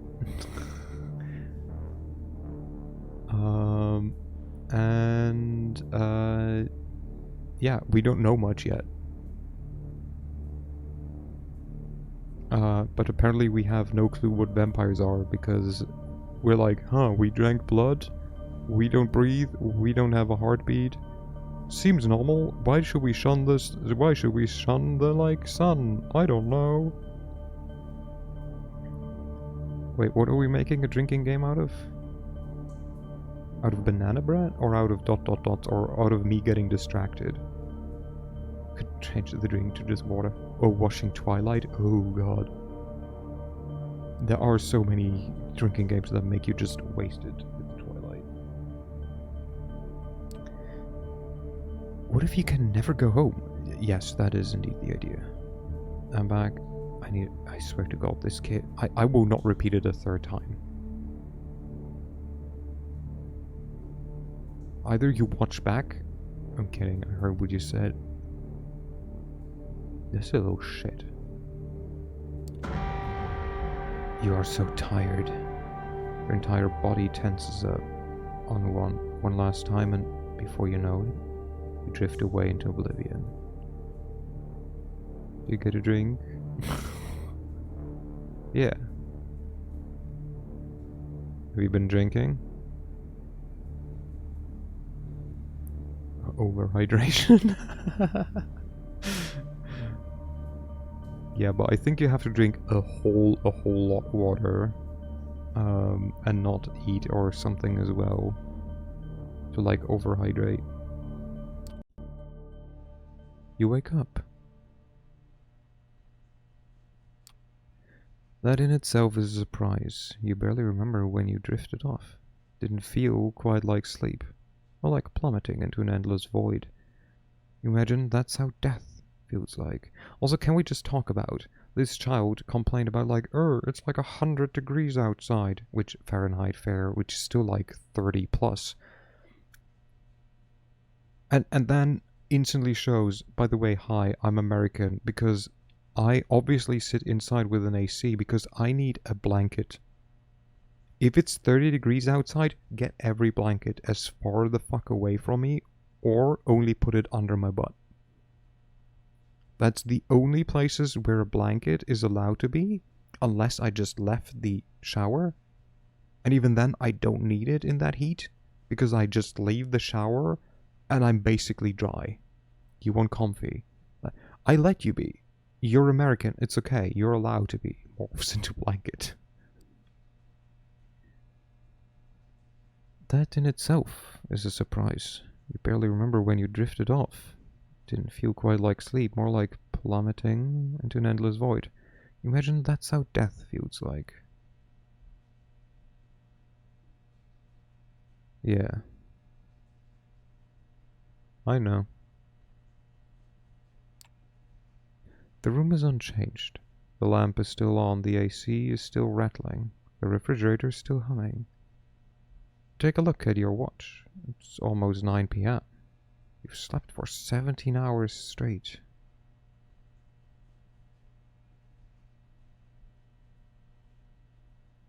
Child, I'll ask you for one thing. Do not talk about that. Not here.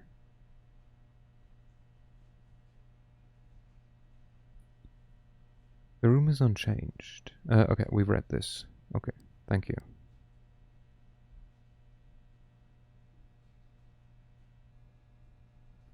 Also have a good of luck, or because I forgot what I wanted. Well, get what you want or forgot, or, you know. Maybe you died. Your breath is gone and you feel no thumping in your chest. Does that qualify as dead if you're still conscious? I think clinically yes, because there's no blood circulation to the brain. You're not sure about that, but you're uncertain about one thing.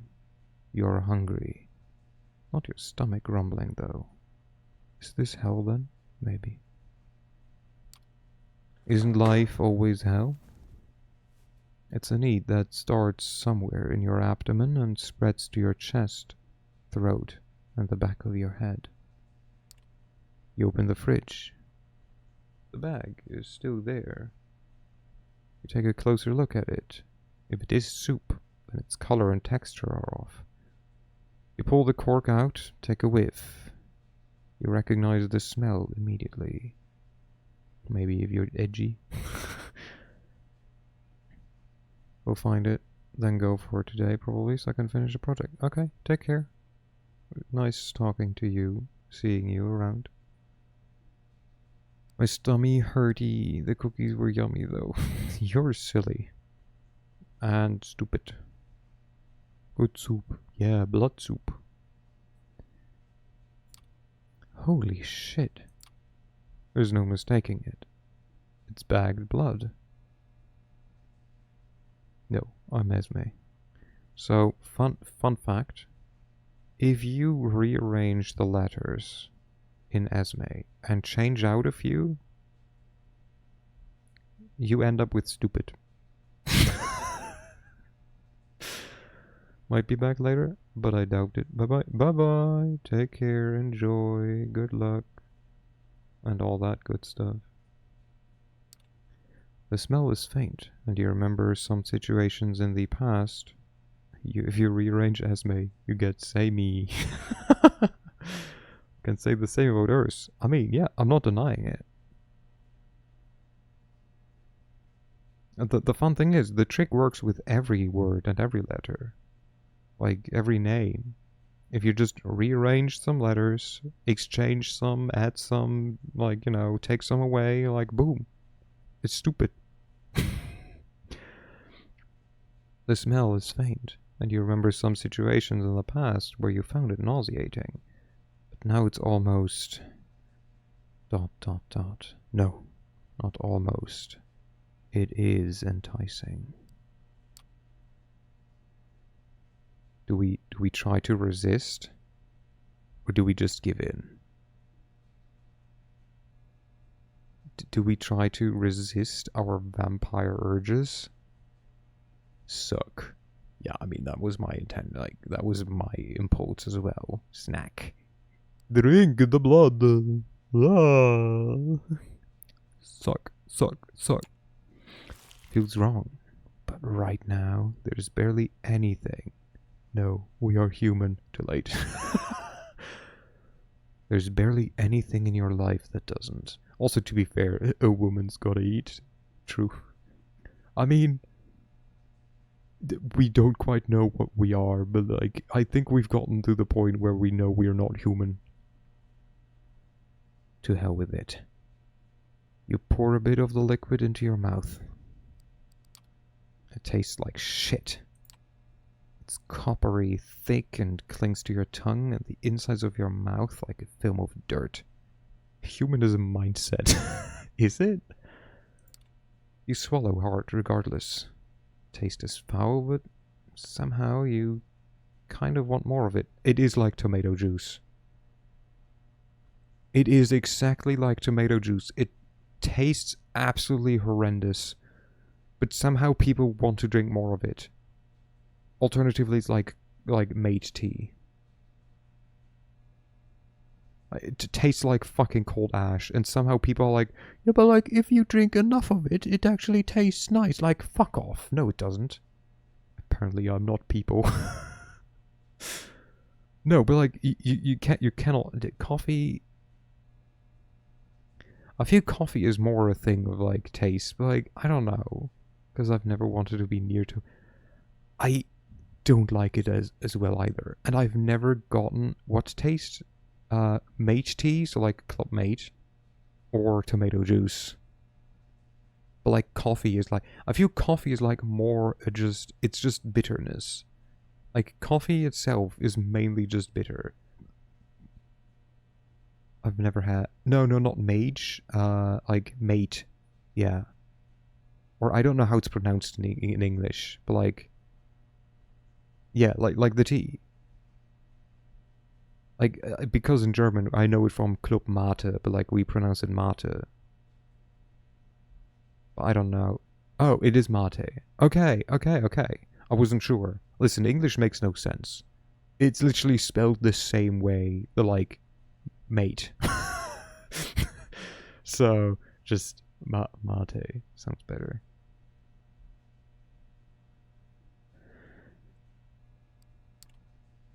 As you take a second sip, sucking the blood out of the bag, you feel something pull on your insides. You double over. You're going to barf. Like, I think the last time I took it was like, God, 9 years ago or something? Maybe longer, I don't know. When I was in uni, and I needed a sip of something to like, swallow. I think it was either a painkiller or my like antihistamine. And I was with a friend, and he is one of those crazy people who likes mate. So he had like a club mate, and I like asked him for a sip, and he like, I drank it. I was like, this tastes like fucking cold cigarette ash. I was like, I was like, why do you drink this? You instinctively cover your mouth, looking for a place to vomit before you find it. A dark red wave washes over your hand and fingers. It hits the floor, splattering in huge, thick drops. You keep heaving for a moment longer. Nothing is coming out. Not blood, not bile, not even spit. But still, something in your body wants to push it out. Push it all out. Every last drop. Guess I'm not going to try the new strawberry mate tea then. I mean, listen, you're allowed to drink whatever. I'm just free to judge you for it. I'll not stop you from doing it. And if you like something that I don't, hey, that's more for you and less for me that I have to take care of. I will just not understand it. I think this is really I mean, maybe, yeah. Hello, Danny. Hello, Burb. As you recover, trying to wipe droplets of regurgitated blood from your dress. We even had, oh, true, we had a, like, dress. You hear the lock click and see the door open. Standing there is the well-dressed stranger you met yesterday. Immaculate suit again. That predatory look. Like a hawk on a hunt, but somehow more relaxed tonight. So, like a tamed hawk, maybe. Good evening. How was... He notices the spatter, your red hand, the sick look on your face. He barely contains a smirk. Oh, was the catering unable to satisfy your exquisite taste? Apologies. Okay. So that's the thing. I just remembered. I keep confusing these two. So every clan of vampire has a downside. So the Gangrel, like we play in Vampire the Masquerade Bloodlines, they are closer to animals, so they have, I think, more or less humanity or something. And are easier to go into a frenzy. No, I think the easier to go into a frenzy is the Brua, the like muscle dudes. The Tremere. No, what are they called? The artist people, the one that we could also play. They have a certain thing that they are gonna be fascinated by. And if they do, they need to like succeed a like wisdom check or something to like pull themselves away from it. Which can be anything. It's yeah, there's like gym bros basically as a vampire clan. Their like whole deal is they are steroids. Well, not necessarily. Like they're more like less think, more punch and like act. I mean, they can be himbos, yeah. And the thing is with Ventrue is you're the noble, right? Like you're a noble politician. So, oh, like also for like Nosferatu, for example, they're just fucking hideous, right? Like they're just so fucked up looking that like their existence is basically a breach of the Masquerade. But Ventrue, they have the downside. They can only drink specific blood.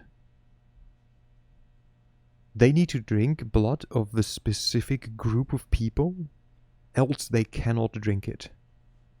Which I guess ours has to do something to do with like either young people, male, or like working class, because we were able to drink from the waiter. But it can be literally anything. It's so wild. It's like very funny. Not gonna lie, I really like when vampire characters act more on their animalistic. It is. Like in this case, it's also actually animalistic because they can turn into animals and they can like have more like they're basically the werewolves of the vampires. Offer him a drink.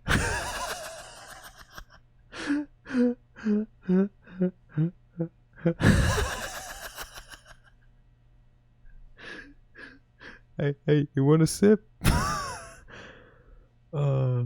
Yeah. Do it. Yeah. Hey, you can't tell me you can't drink this. He takes the back of your hands, pours all of its contents into his mouth, closes his eyes theatrically,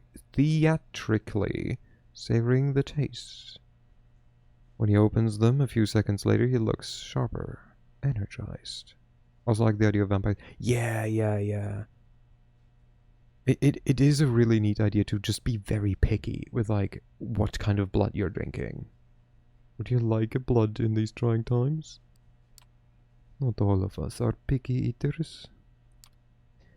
So if I have to guess based on what he is, he might be a...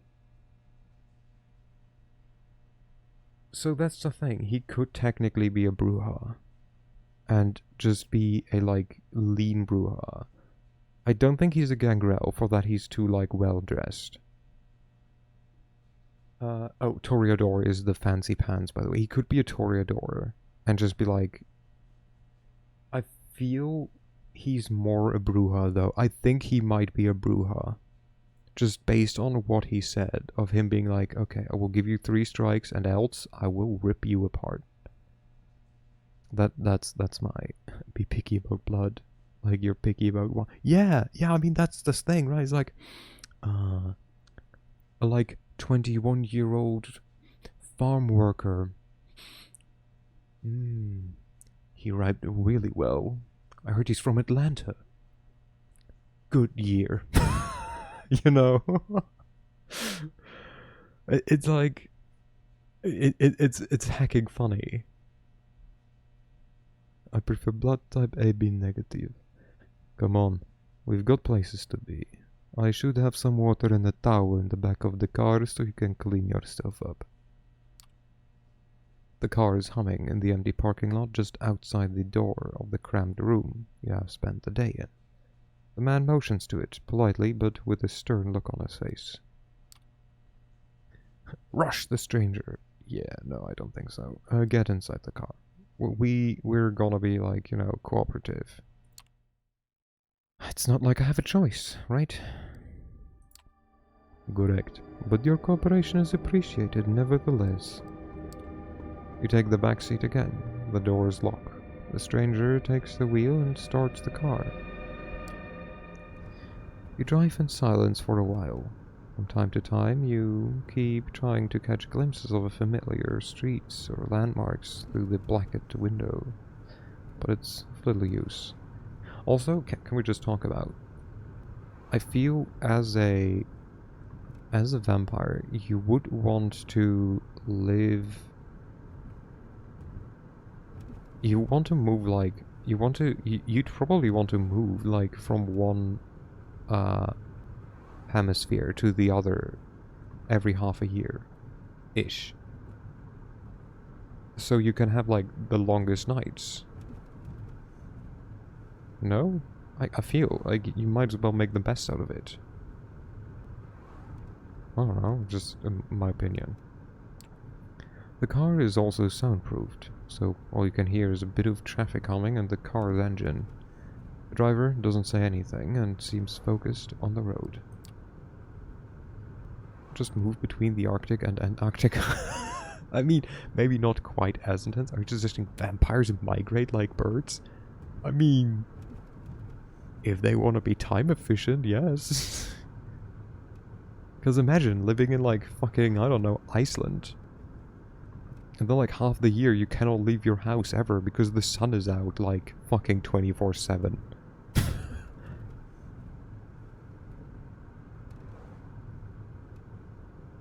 You check the door handle. Yeah, the door is locked, alright. A piece of dark glass separating you and the front of the car looks dirty too. There's nothing left to do but wait. You didn't have time to think about it before, but you realize now that you're... hungry? No, not exactly. It's not a rumbling stomach that grabs your attention. It's a need that starts somewhere in your abdomen and spreads to your chest.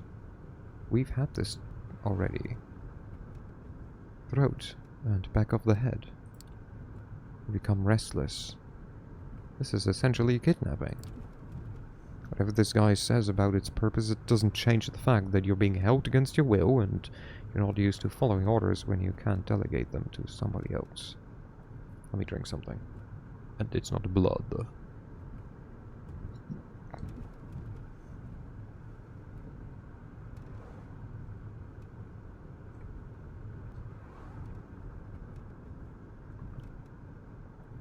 Wait. Do I have... Could I just do this? Okay, let me just quickly... So, So, I commissioned, by the way... Is it tomato juice? It's not tomato juice. This was a scab. For those of you, scab is basically you throw money and references and like maybe a wish at like an artist, and whether or not you get it is up to the stars and the artist.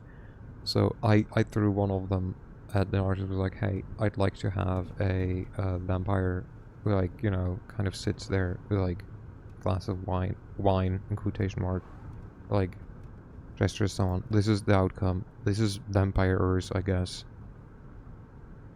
I mean, it looks cool. It just isn't Smash. Wink. Next question. You know, it looks good. It just wasn't what I was expecting, but, like, you know. Just wanted to put that out there. It exists. Looking cool, thank you. I do like, yes.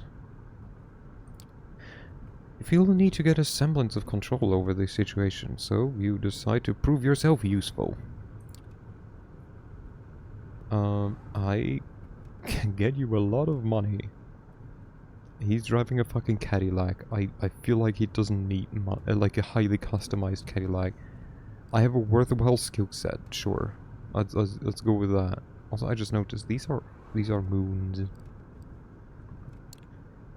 Listen, I'm an investment advisor and I have a lot of experience in fintech. Whatever your organization is, it might find use for me. I don't even have an idea what fintech is, and honestly, I don't care to find out. Short pause. I'll be frank. Currently, you're in no position to offer anybody anything. The sooner you accept that, the better. Call him a nobody.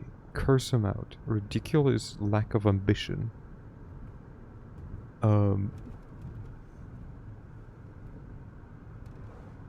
I feel out of all of this, the last one is the least bad. Why does everyone want to be frank? Is he, like, cool?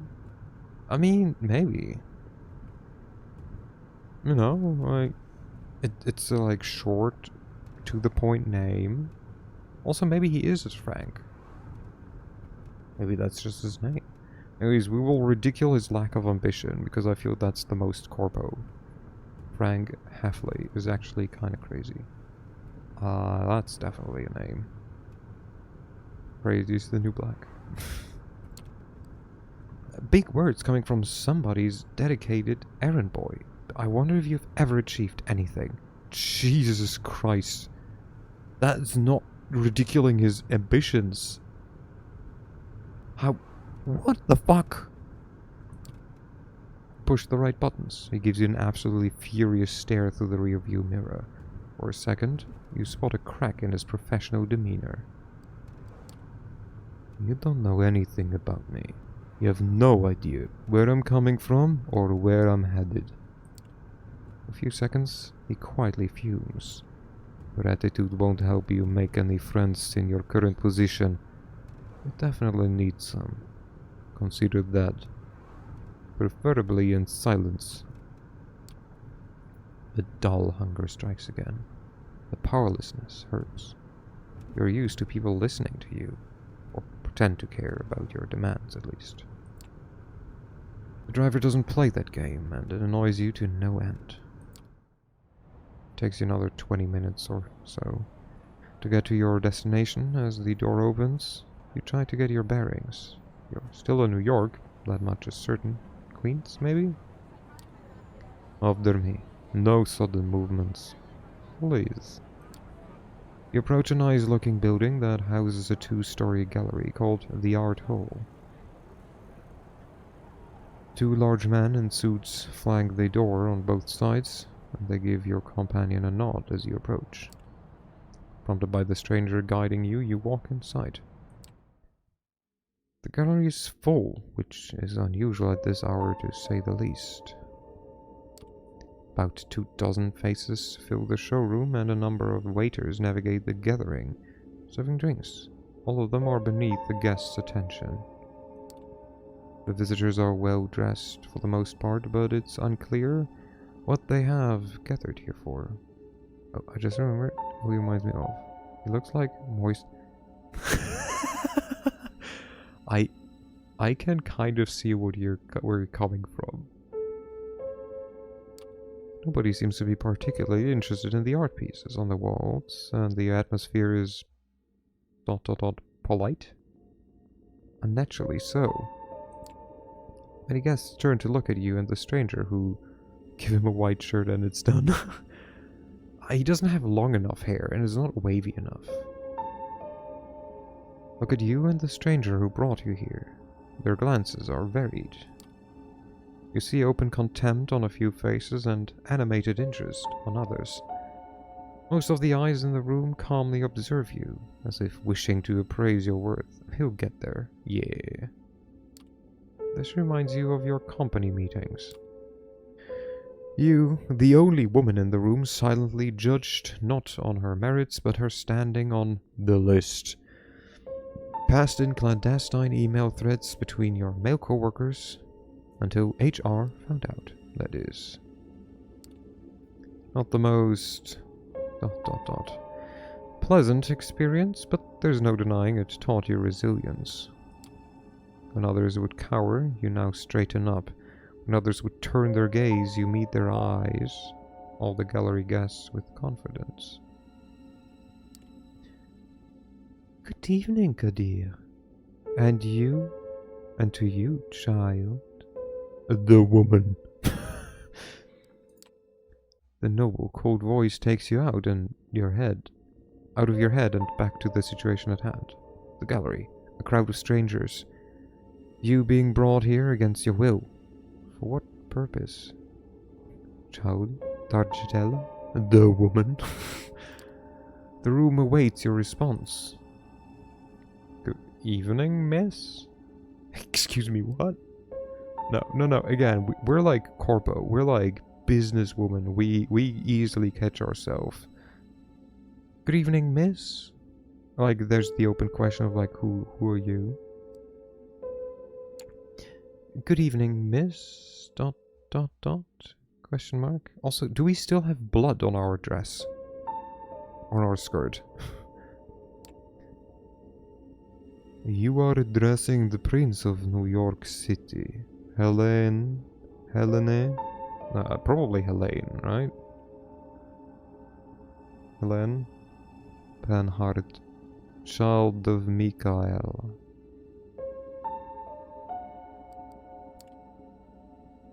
Thank you, my sheriff. Shouldn't it be princess? It's gender-neutral prince. Thank you, my sheriff, but I'm capable of introducing myself.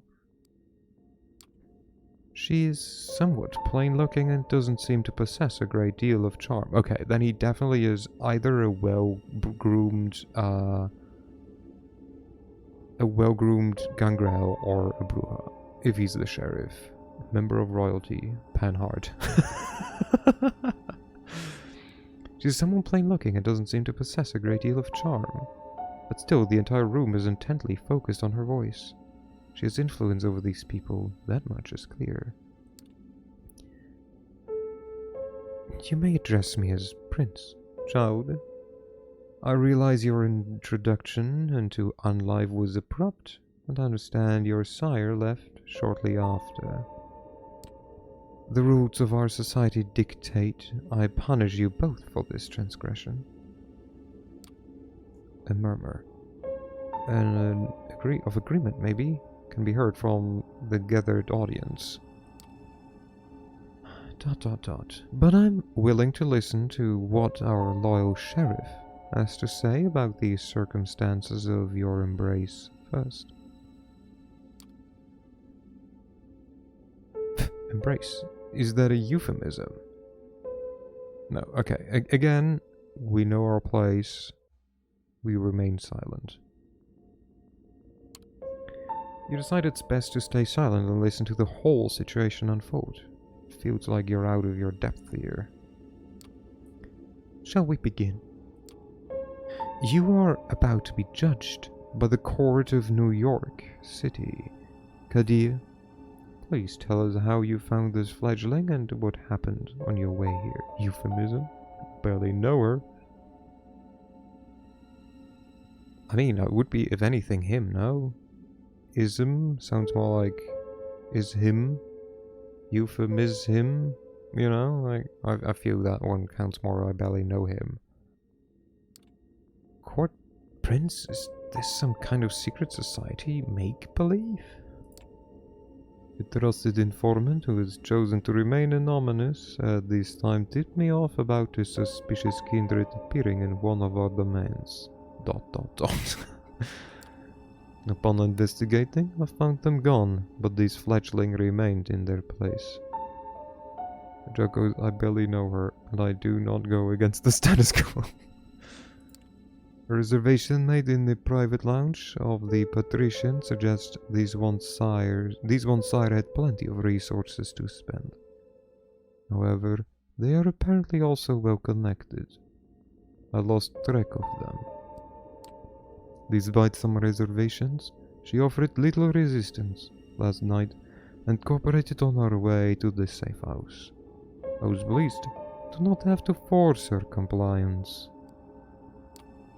Opening the door to the safe house tonight, I was greeted by a most disturbing sight of her drenched in regurgitated blood. Apparently the bagged supply we keep in the fridge was... not to her liking. The remark elicits a contemptuous chuckle from one of the gathered guests, as they note the remains of the blood on your skirt. It was not an elegant sight, but that hardly matters, I suppose.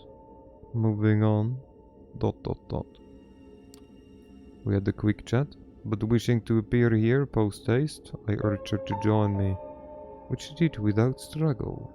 Pleasant departure from my... usual routine, I must say.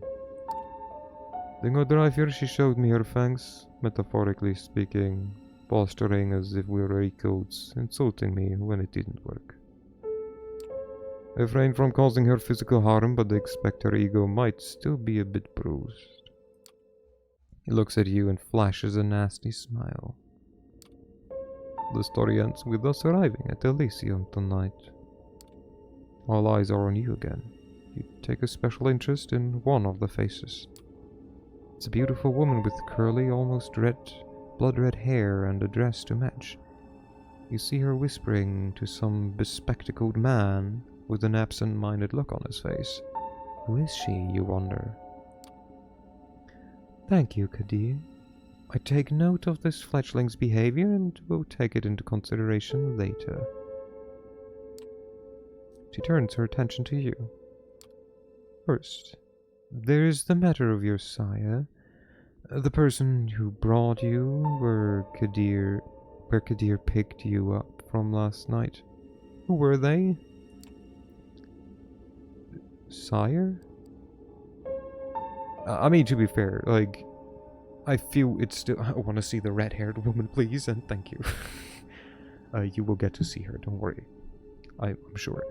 Anyways, so we are a business lady, but we still like to get information because you do not answer a question. Especially not with a handsome businessman. If you do not have the full information. A sire? Question mark? Let me ask you this first. Why do you keep using that word? Sire? What does it mean? The red-haired woman is the friends we made along the way. Under regular circumstances, they would be your patron and the one responsible for your introduction into our society. Things being what they are, however, I would very much like to know who they are. Indulge me. She did not answer anything. We clearly have no fucking clue, and she's like, ah yes, you don't need to know. You find it impossible to decline her final request. Something in her voice makes you want to please her, and you hear yourself speak. I guess the person that turned... I mean, yeah, we know, or like I know, but like, she doesn't. Like, the character doesn't know. But it's like, you know, that's like me asking you, like, where's the package? Like where's the package? And you ask, like, you keep asking about the package, like, what's a package? I'm like, well, the paper container. You know, I'd rather like to know, where is it? It's like, okay, yeah, please do not answer what it actually is. An entrepreneur. Acquaintance of my boss, I think. Good looking, pale blue eyes and some grey in his hair. Charming. Abusive. Cold son of a bitch. Yeah, she's a Karen, of course she doesn't. You stop yourself from saying more, then realize there really is not much more to talk about. A nagging thought enters your mind. How did this prince persuade you with such ease? Well, Kadir, does that sound familiar? No, it does not. Or at least not familiar enough.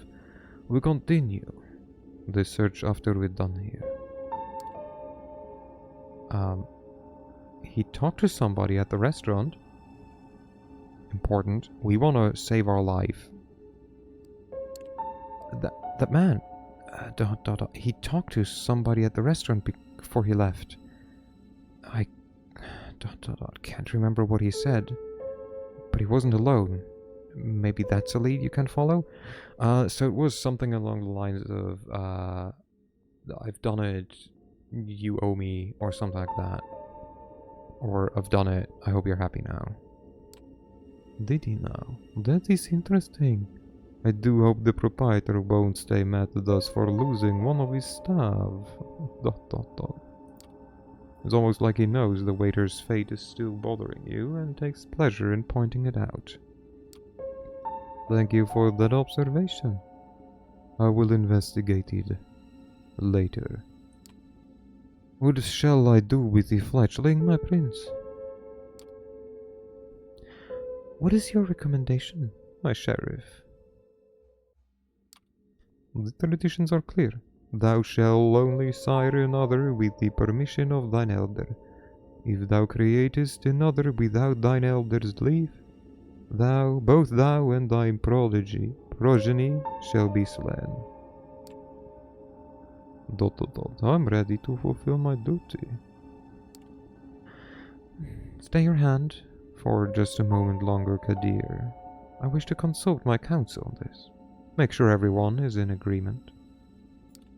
Of course. He seems strangely relieved. The prince leaves the main showroom and a handful of people follow her out. You're about to ask this Kadir what all that talk of traditions and council was, when the red-haired woman approaches the two of you. Lotus. Red-haired woman. Sophie. Sheriff. I was wondering if I could have a word with the fledgling.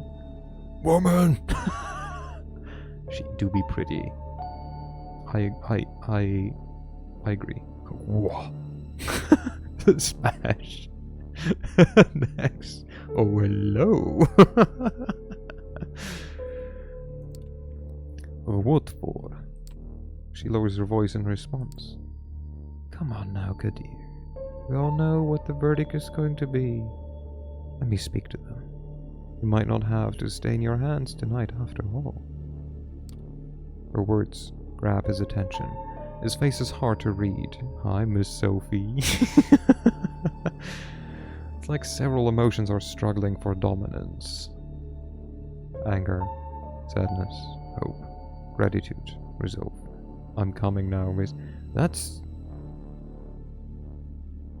Listen, Esme.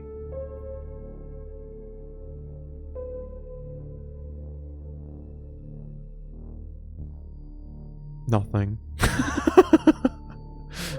You know, no, nothing is fine. I said nothing. She said, come now. You're very well behaved, aren't you? Hello? Very different reactions to her here. I feel... Anyways. I'll go get my sword. Depending on who's asking. Oh, she wasn't asking.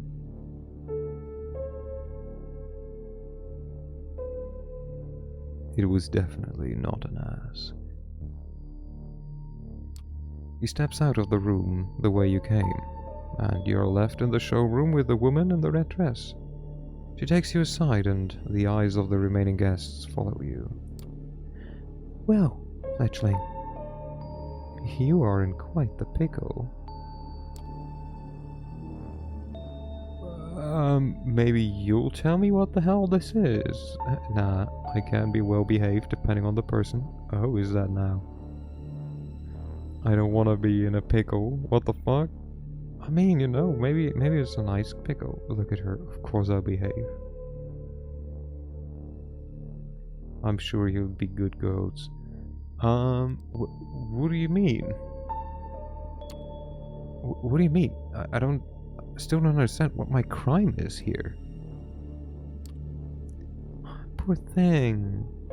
This really isn't your fault.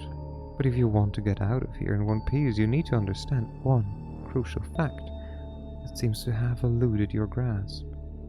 Your message before and your message here are antithesis.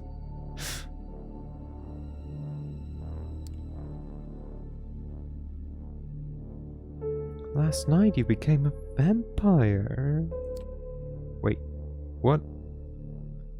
Bing, bing, bing, bing, bing. Shit, that doesn't... Fuck. I don't think anyone but a German gets why I just did a ding, ding, ding sound. It was a coin that just fell. But I feel that's only a saying in German. Yeah, now she realizes.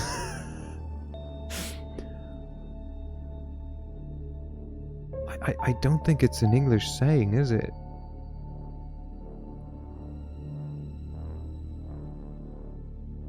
Like in German it's like der Groschen ist gefallen, but like I don't think there's an English equivalent.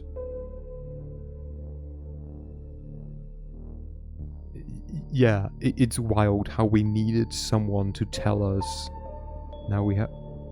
No, we have the penny drops. But is it for like if someone finally gets like something? Like if someone finally like realizes things? The penny drops? I don't think I've ever heard that one.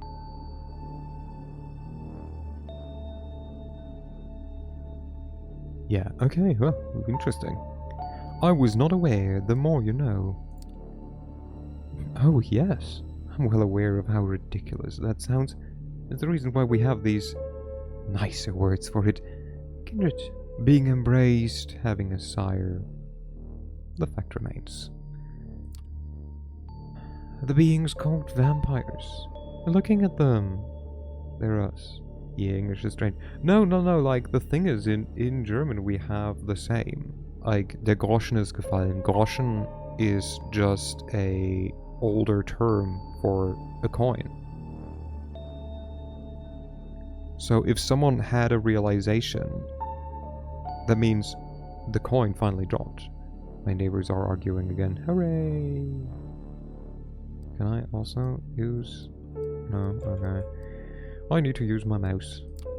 You glance around. Some of the guests are still occasionally looking at you, commenting on you in hushed tones. Many of the patrons are pale. Really pale. Most hold glasses of wine. That definitely is wine, yeah. No, not wine. That's not the right thickness. Not the right color either. Yeah. It's interesting that we have... Yeah. There's some that are very similar and like some that are like very different. Is the argument low-key interesting to use on? You're trying to come up with something sensible to say, but you're drawing a blank. Like, I think the only reason, by the way, why I can think of why that saying exists is because, like, sometimes when you have a realization, you, like, drop what you're holding.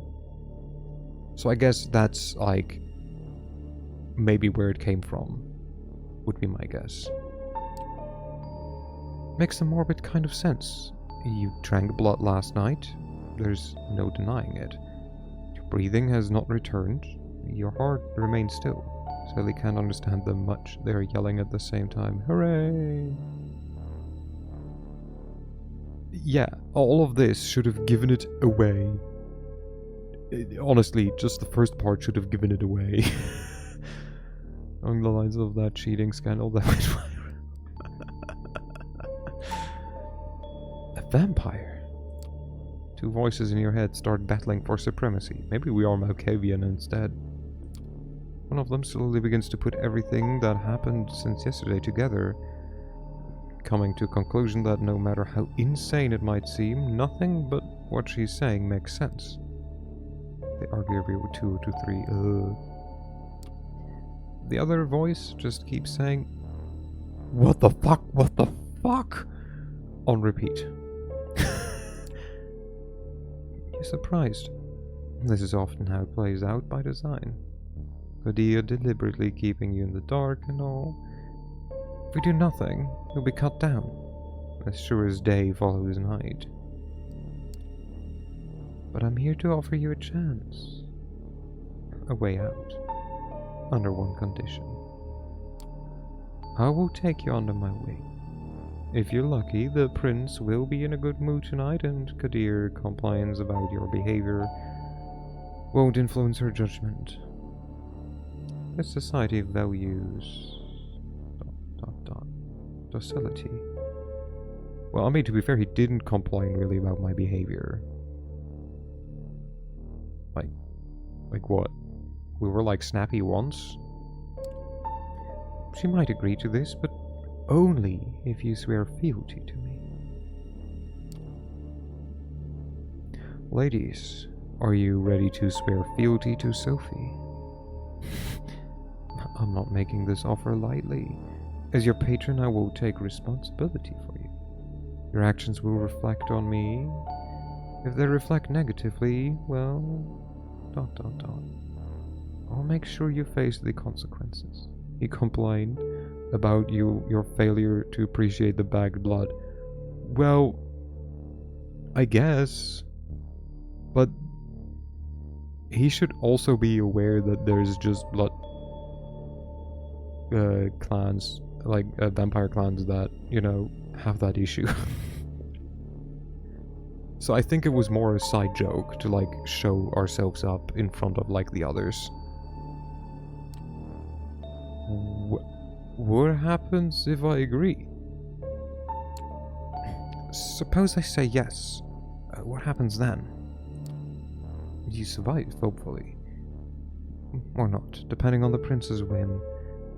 I'm giving you a chance. Not a guarantee. But if you take me as your patron, I will be your guide in this new reality. And you will assist me, like a child would a sire. Steps and hushed voices can be heard from the side room. Seems the prince and her council are returning to the showroom. Kadir appears from downstairs as well and starts walking towards you. When you hear the verdict, ask to be spared. I will intervene. Remember my condition. She flashes a heart-melting smile towards Kadir, who does not smile back. The sheriff's immaculate suit is now complemented by a curved, oriental-looking metal scabbard, fastened with a colorful sash around his waist. It would look vaguely ridiculous if it wasn't surprisingly intimidating first and foremost. Kadir takes his place next to you and observes as the prince takes center stage again. O kindred of the New York City Camarilla gathered here tonight, I have made my decision regarding this fledgling. Excuse me? Their behavior since being embraced has been disagreeable, and that does not bode well for them becoming a valuable member of our society. I wonder what I could have done differently. I'm sure they would have also, like, complained if I had not drank the blood. And we could only snap at him. After, like, you know, like, I feel this is like, you will always end up here. You are all keenly aware that these nights we need to close our ranks and trust the wisdom of our elders and their traditions more than ever before. As our trusted sheriff pointed out, there can only be one course of action. Although I acknowledge some of my council's divergent opinions on this, like a Like it damns if you do... Oh, yeah. I feel there were like a lot of false choices. Maybe you get a different reaction if you had picked a different clan. Maybe. I mean, probably that one too. But yeah, I mean, I feel the beginning would be different because like you wouldn't as a like startup, like as like I don't expect the sequel of the previous game to be a visual novel. I don't think this is a sequel to Bloodlines. This isn't a sequel, if I recall. Like this is just standalone.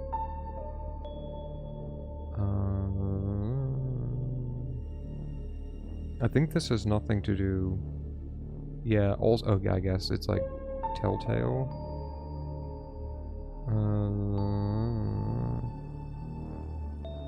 Like, I mean, technically belongs to Vampire the Masquerade, but...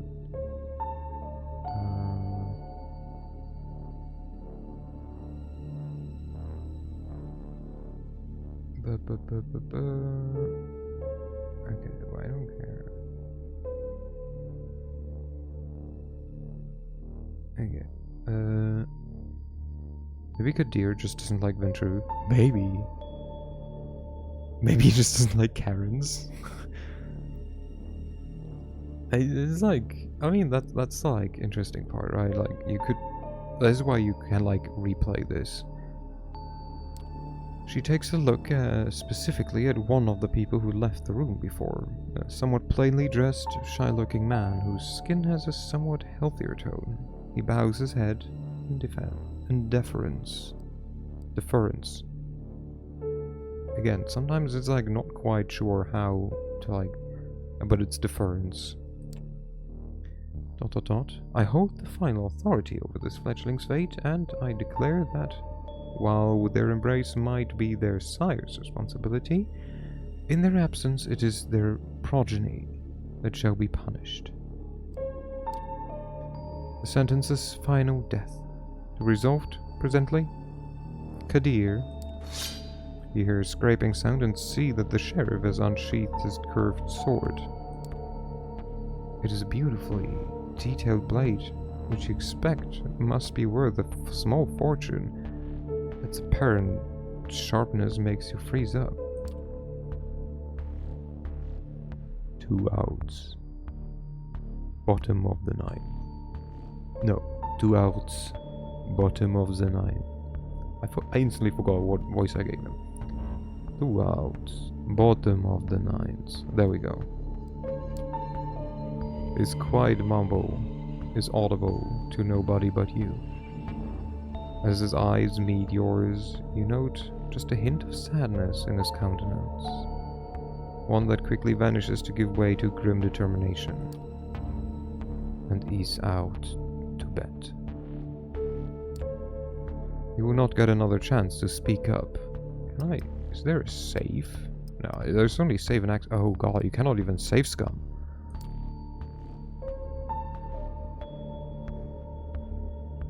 I mean, you know, we want to survive, right? Like, ask for mercy.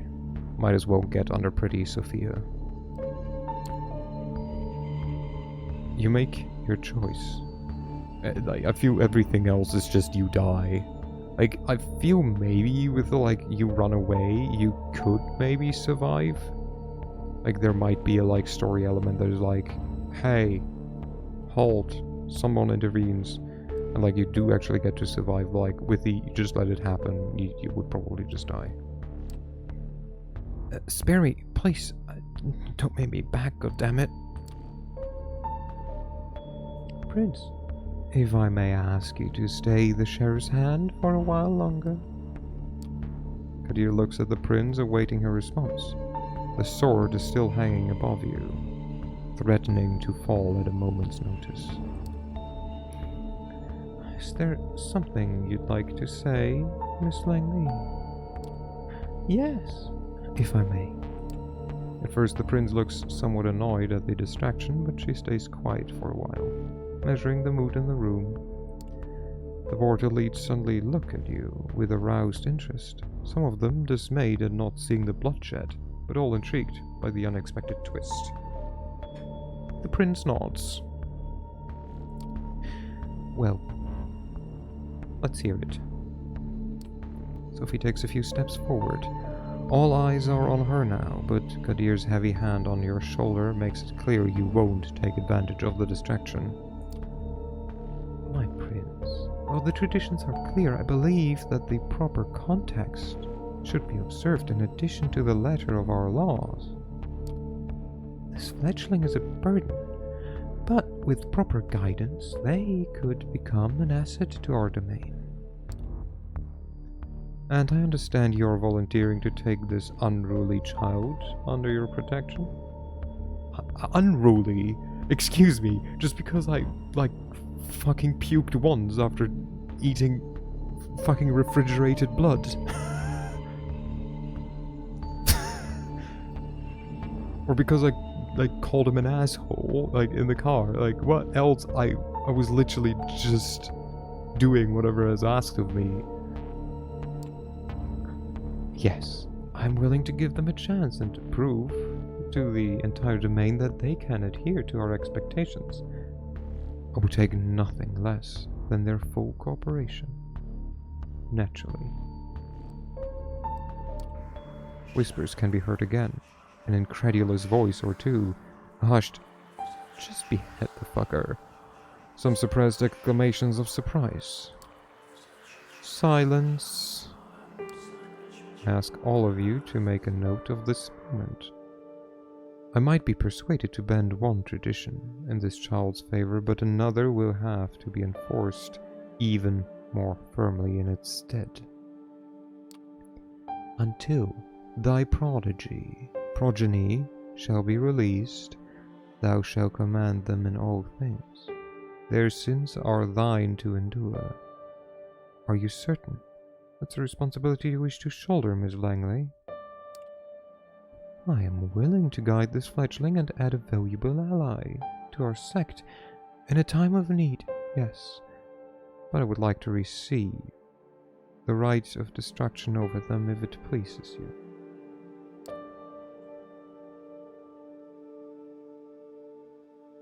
We will just shut the fuck up. we will just shut the fuck up. It's clear tensions are high. It feels surreal to listen to strangers discussing your death. Or second death, apparently, and keeping silent. You decide it's for the best to let Sophie handle this alone and not interject. You have no idea how to handle this eyes wide shut crowd. The prince looks at you as if weighing your worth.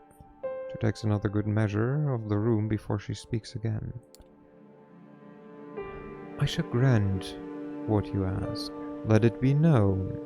Sophie Langley of the Clan of the Rose will become this fledgling's patron. They shall be considered like sire and child. And this can only be pronounced child, right? Like, the E at the end is completely redundant. Like, you do not say childy, right? Miss Langley will take full responsibility for them, and I grant her the right of destruction, if she sees fit to use it. Let my intentions be clear, however. If I'm to turn a blind eye, it's child without the E in it again, so it assumes, yeah, it's Old English or Older English. If I'm to turn a blind eye to one of our most important traditions on this occasion, I expect it to be beneficial to the Camarilla, substantially so. I hope you find this verdict satisfactory, Miss Langley. Of course, my prince. Thank you. Very well. She turns to you. What is your name, child? Karen. Prince. Shouldn't I use a nickname? Will I even have the chance to use it? No, we're Karen. I'm Karen! Karen. Prince. She nods. Welcome to the Camarilla, Karen. Camarilla! A major sect of vampires devoted primarily to maintaining the Masquerade through influence and manipulation of mortal society. They don't even look like prints, though. I mean, what can we do? Well, they're not formally known as prints. They're currently known as prints, so like that might be the difference, right? It's not the artist formally known as. Now, this evening proved to be even more eventful than I anticipated, but with the fledgling's fate decided, I believe our meeting here can be concluded. Fledgling, a newly created vampire, still under their sire's protection. So far, I could have answered these as well. Thank you, all for appearing on such short notice. Give my regards to those who couldn't make it. Kadir, a moment of your time before I let you return to your duties. Of course. Of course, Prince. He shoots you a side glance that doesn't leave much space for interpretation. You will be watched, you will be judged, and if need be, you will be punished. The two of them leave the gallery. Prince, a vampire who has claimed a given expanse of domain as their own, generally a city, and supports that claim against all others. The term can refer to a kindred of either sex. Hehe, they said sex. Okay, just to get that one out of the way. Well, Karen, I think I think we've both already managed to significantly improve each other's evenings. But let's keep the ball rolling, shall we? I think we should have a toast to a new, fruitful partnership. She raises her hand at one of the well-dressed concierges who have now reappeared in the showroom to refill the guests' glasses. The conventionally handsome man approaches with a carafe of red liquid. The memory of throwing up in the safe house is still fresh in your mind, and the idea that it could happen again is almost enough to reject the drink altogether. But there's no denying you want it. Need it. I remember what Kadir said about your... misadventure before getting in the car. Some of us have more delicate palates than others. Try to take a small sip, s'il vous plaît? I wish I was a conventional handsome man. But I'm just an owl. But what a cute owl you are.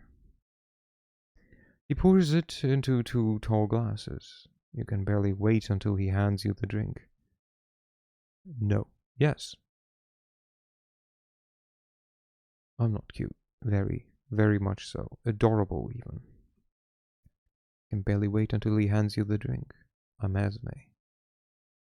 You know, if you change some letters, rearrange them, get rid of the letter, in Esme you get cute. Fun fact.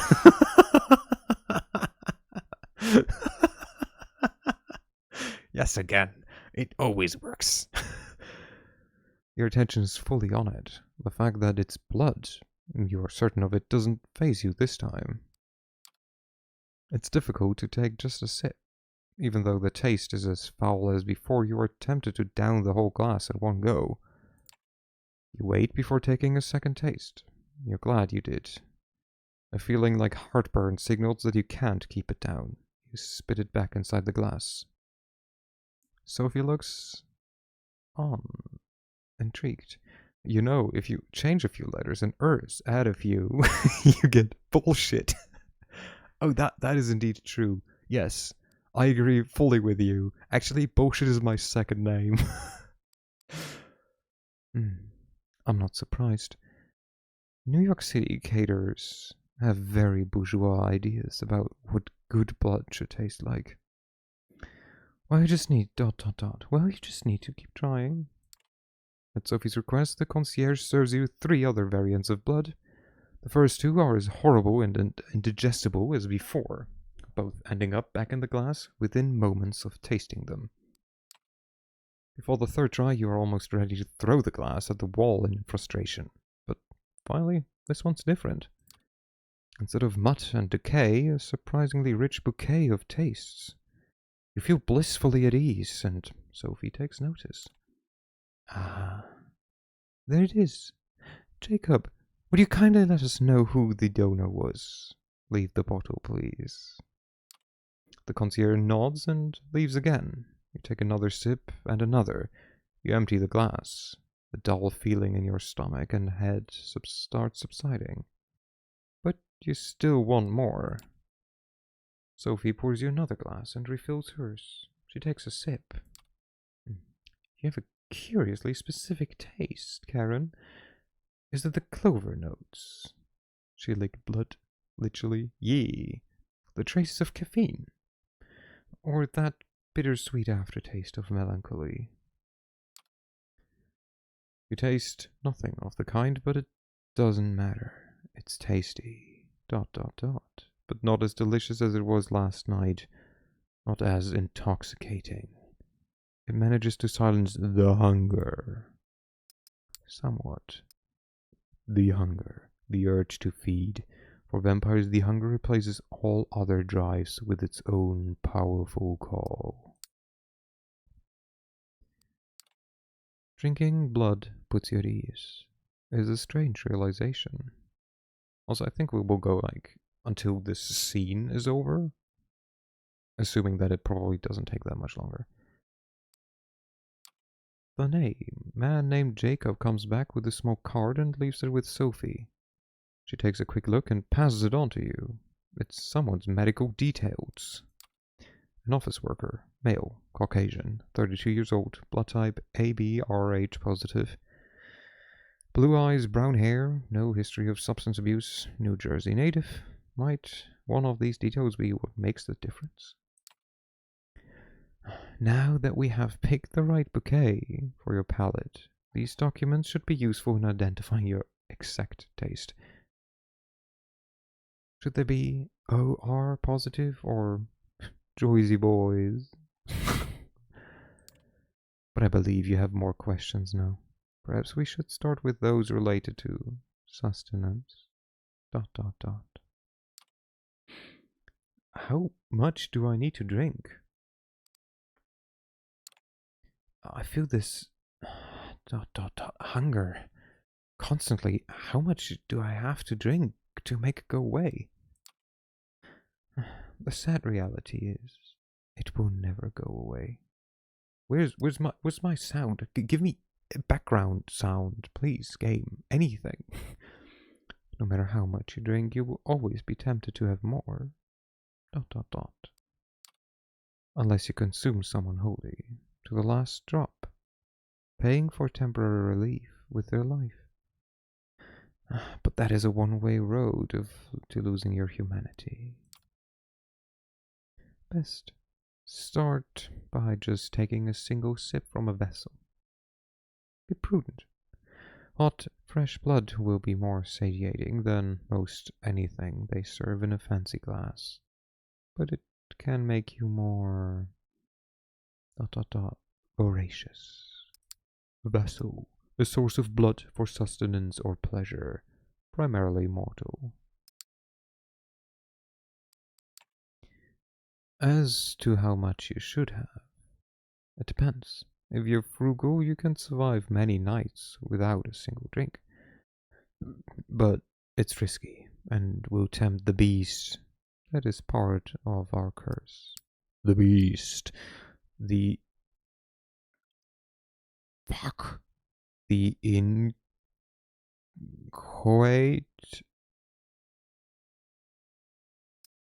I need to Google this. The fuck?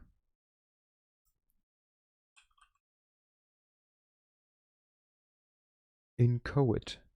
Of course. You could just put a C there, but you needed to put a CH there. Just begun and not so fully formed or developed. Of course. I knew that. Not. The inchoate drives and urges that threaten to turn a vampire into a mindless, ravening monster.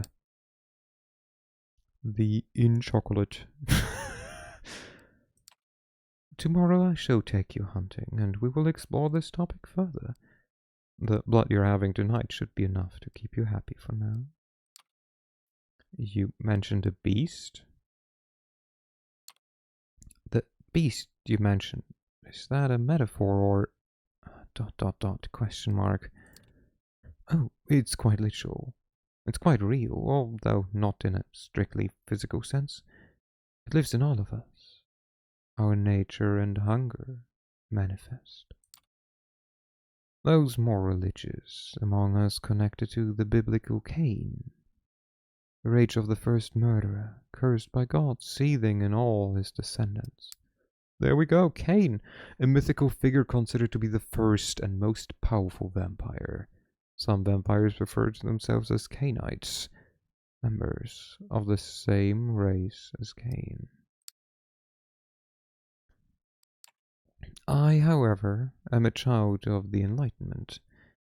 Not that it makes my struggle any easier. I have to be wary of, like every other kindred in the city and beyond. Okay, this is just a vampire. The Camarilla term for vampires as a whole, or a single vampire. According to rumors, this term came about in the 15th or 16th century after the Anarch Revolt. The more you know.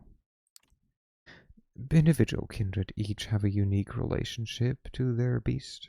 What you're going to be remains to be seen. I'm going to pee right back. Okay. Have a good pee. But you do not need to keep it under control. Each outburst endanger. Oh, but you do need to keep it under control. Each outburst endangers not just you, but the masquerade. The masquerade. The habit or tradition of hiding the existence of vampires from humanity, designed to protect vampires from destruction at the hands of mankind. The masquerade was adopted after the medieval Inquisition claimed many kindred unlives. Yeah, I can imagine that not having nice. The concierge returns, asks for permission to intrude, which Sophie gives with a polite smile, and leans in to whisper in her ear. You note that the gallery is now almost empty. I'm being told the gallery is just about to close, but we still have quite a lot to discuss. Well, we'll go to one of my apartments. My jalopy is waiting downstairs. Come.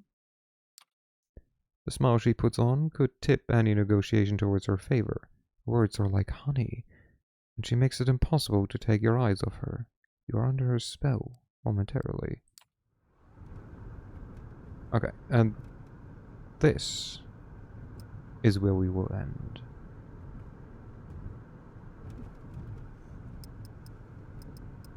Save and exit. Look. I don't know, this is Sophie. She looks different, no? Smash. Oh, what about her? Also, welcome back, Esme.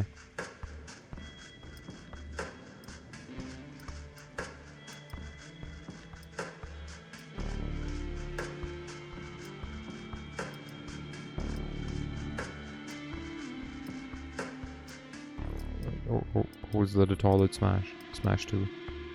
Assumed as much. Okay, boom. I will go here. Boom. And I will see who is there to raid. Who's there to raid?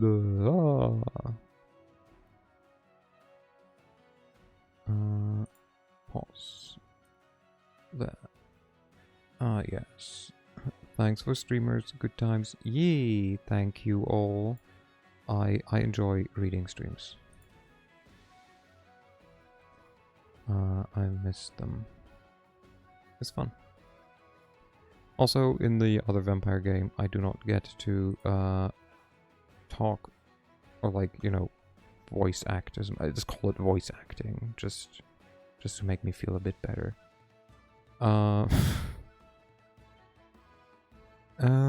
Is there anyone to raid? I don't want to raid into League.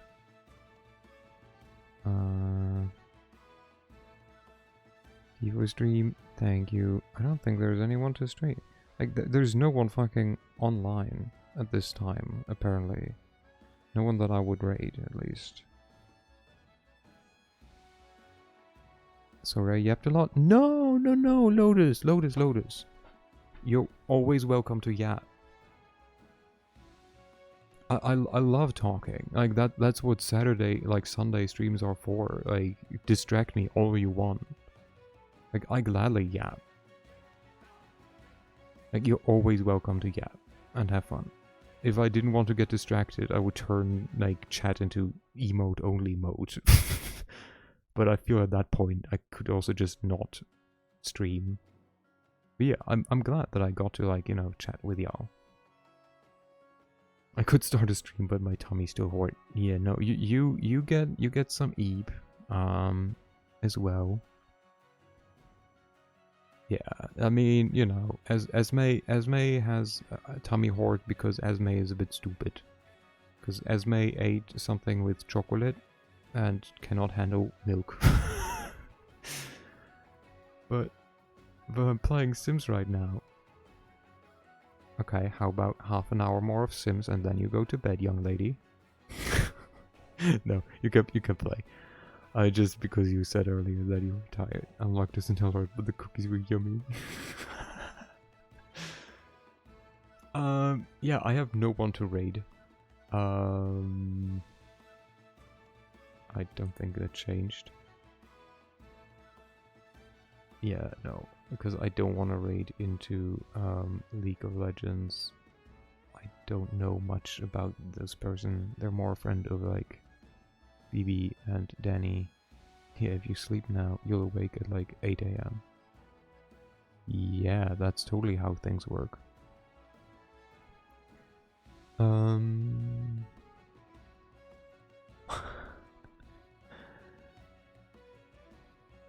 Streaming my Sims is also a bad idea. I have.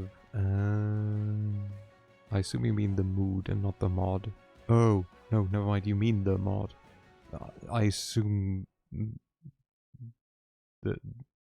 No, I have no clue. It's been too long since I played Sims. Are we horning on Sims? The mod.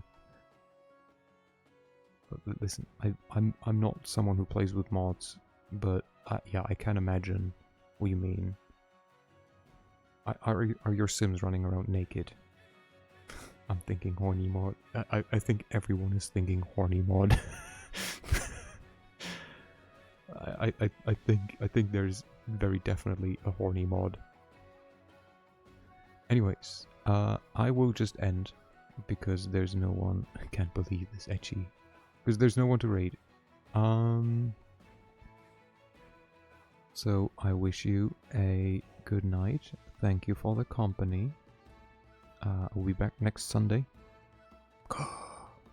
And then the week after, we're gonna have more streams. Reason being, it will be my birthday week. Somehow, it's already in 2 weeks. Don't ask me how that happened. Anyways. Bye bye. Good night. See you. I guess, you know, just because I can. Hey,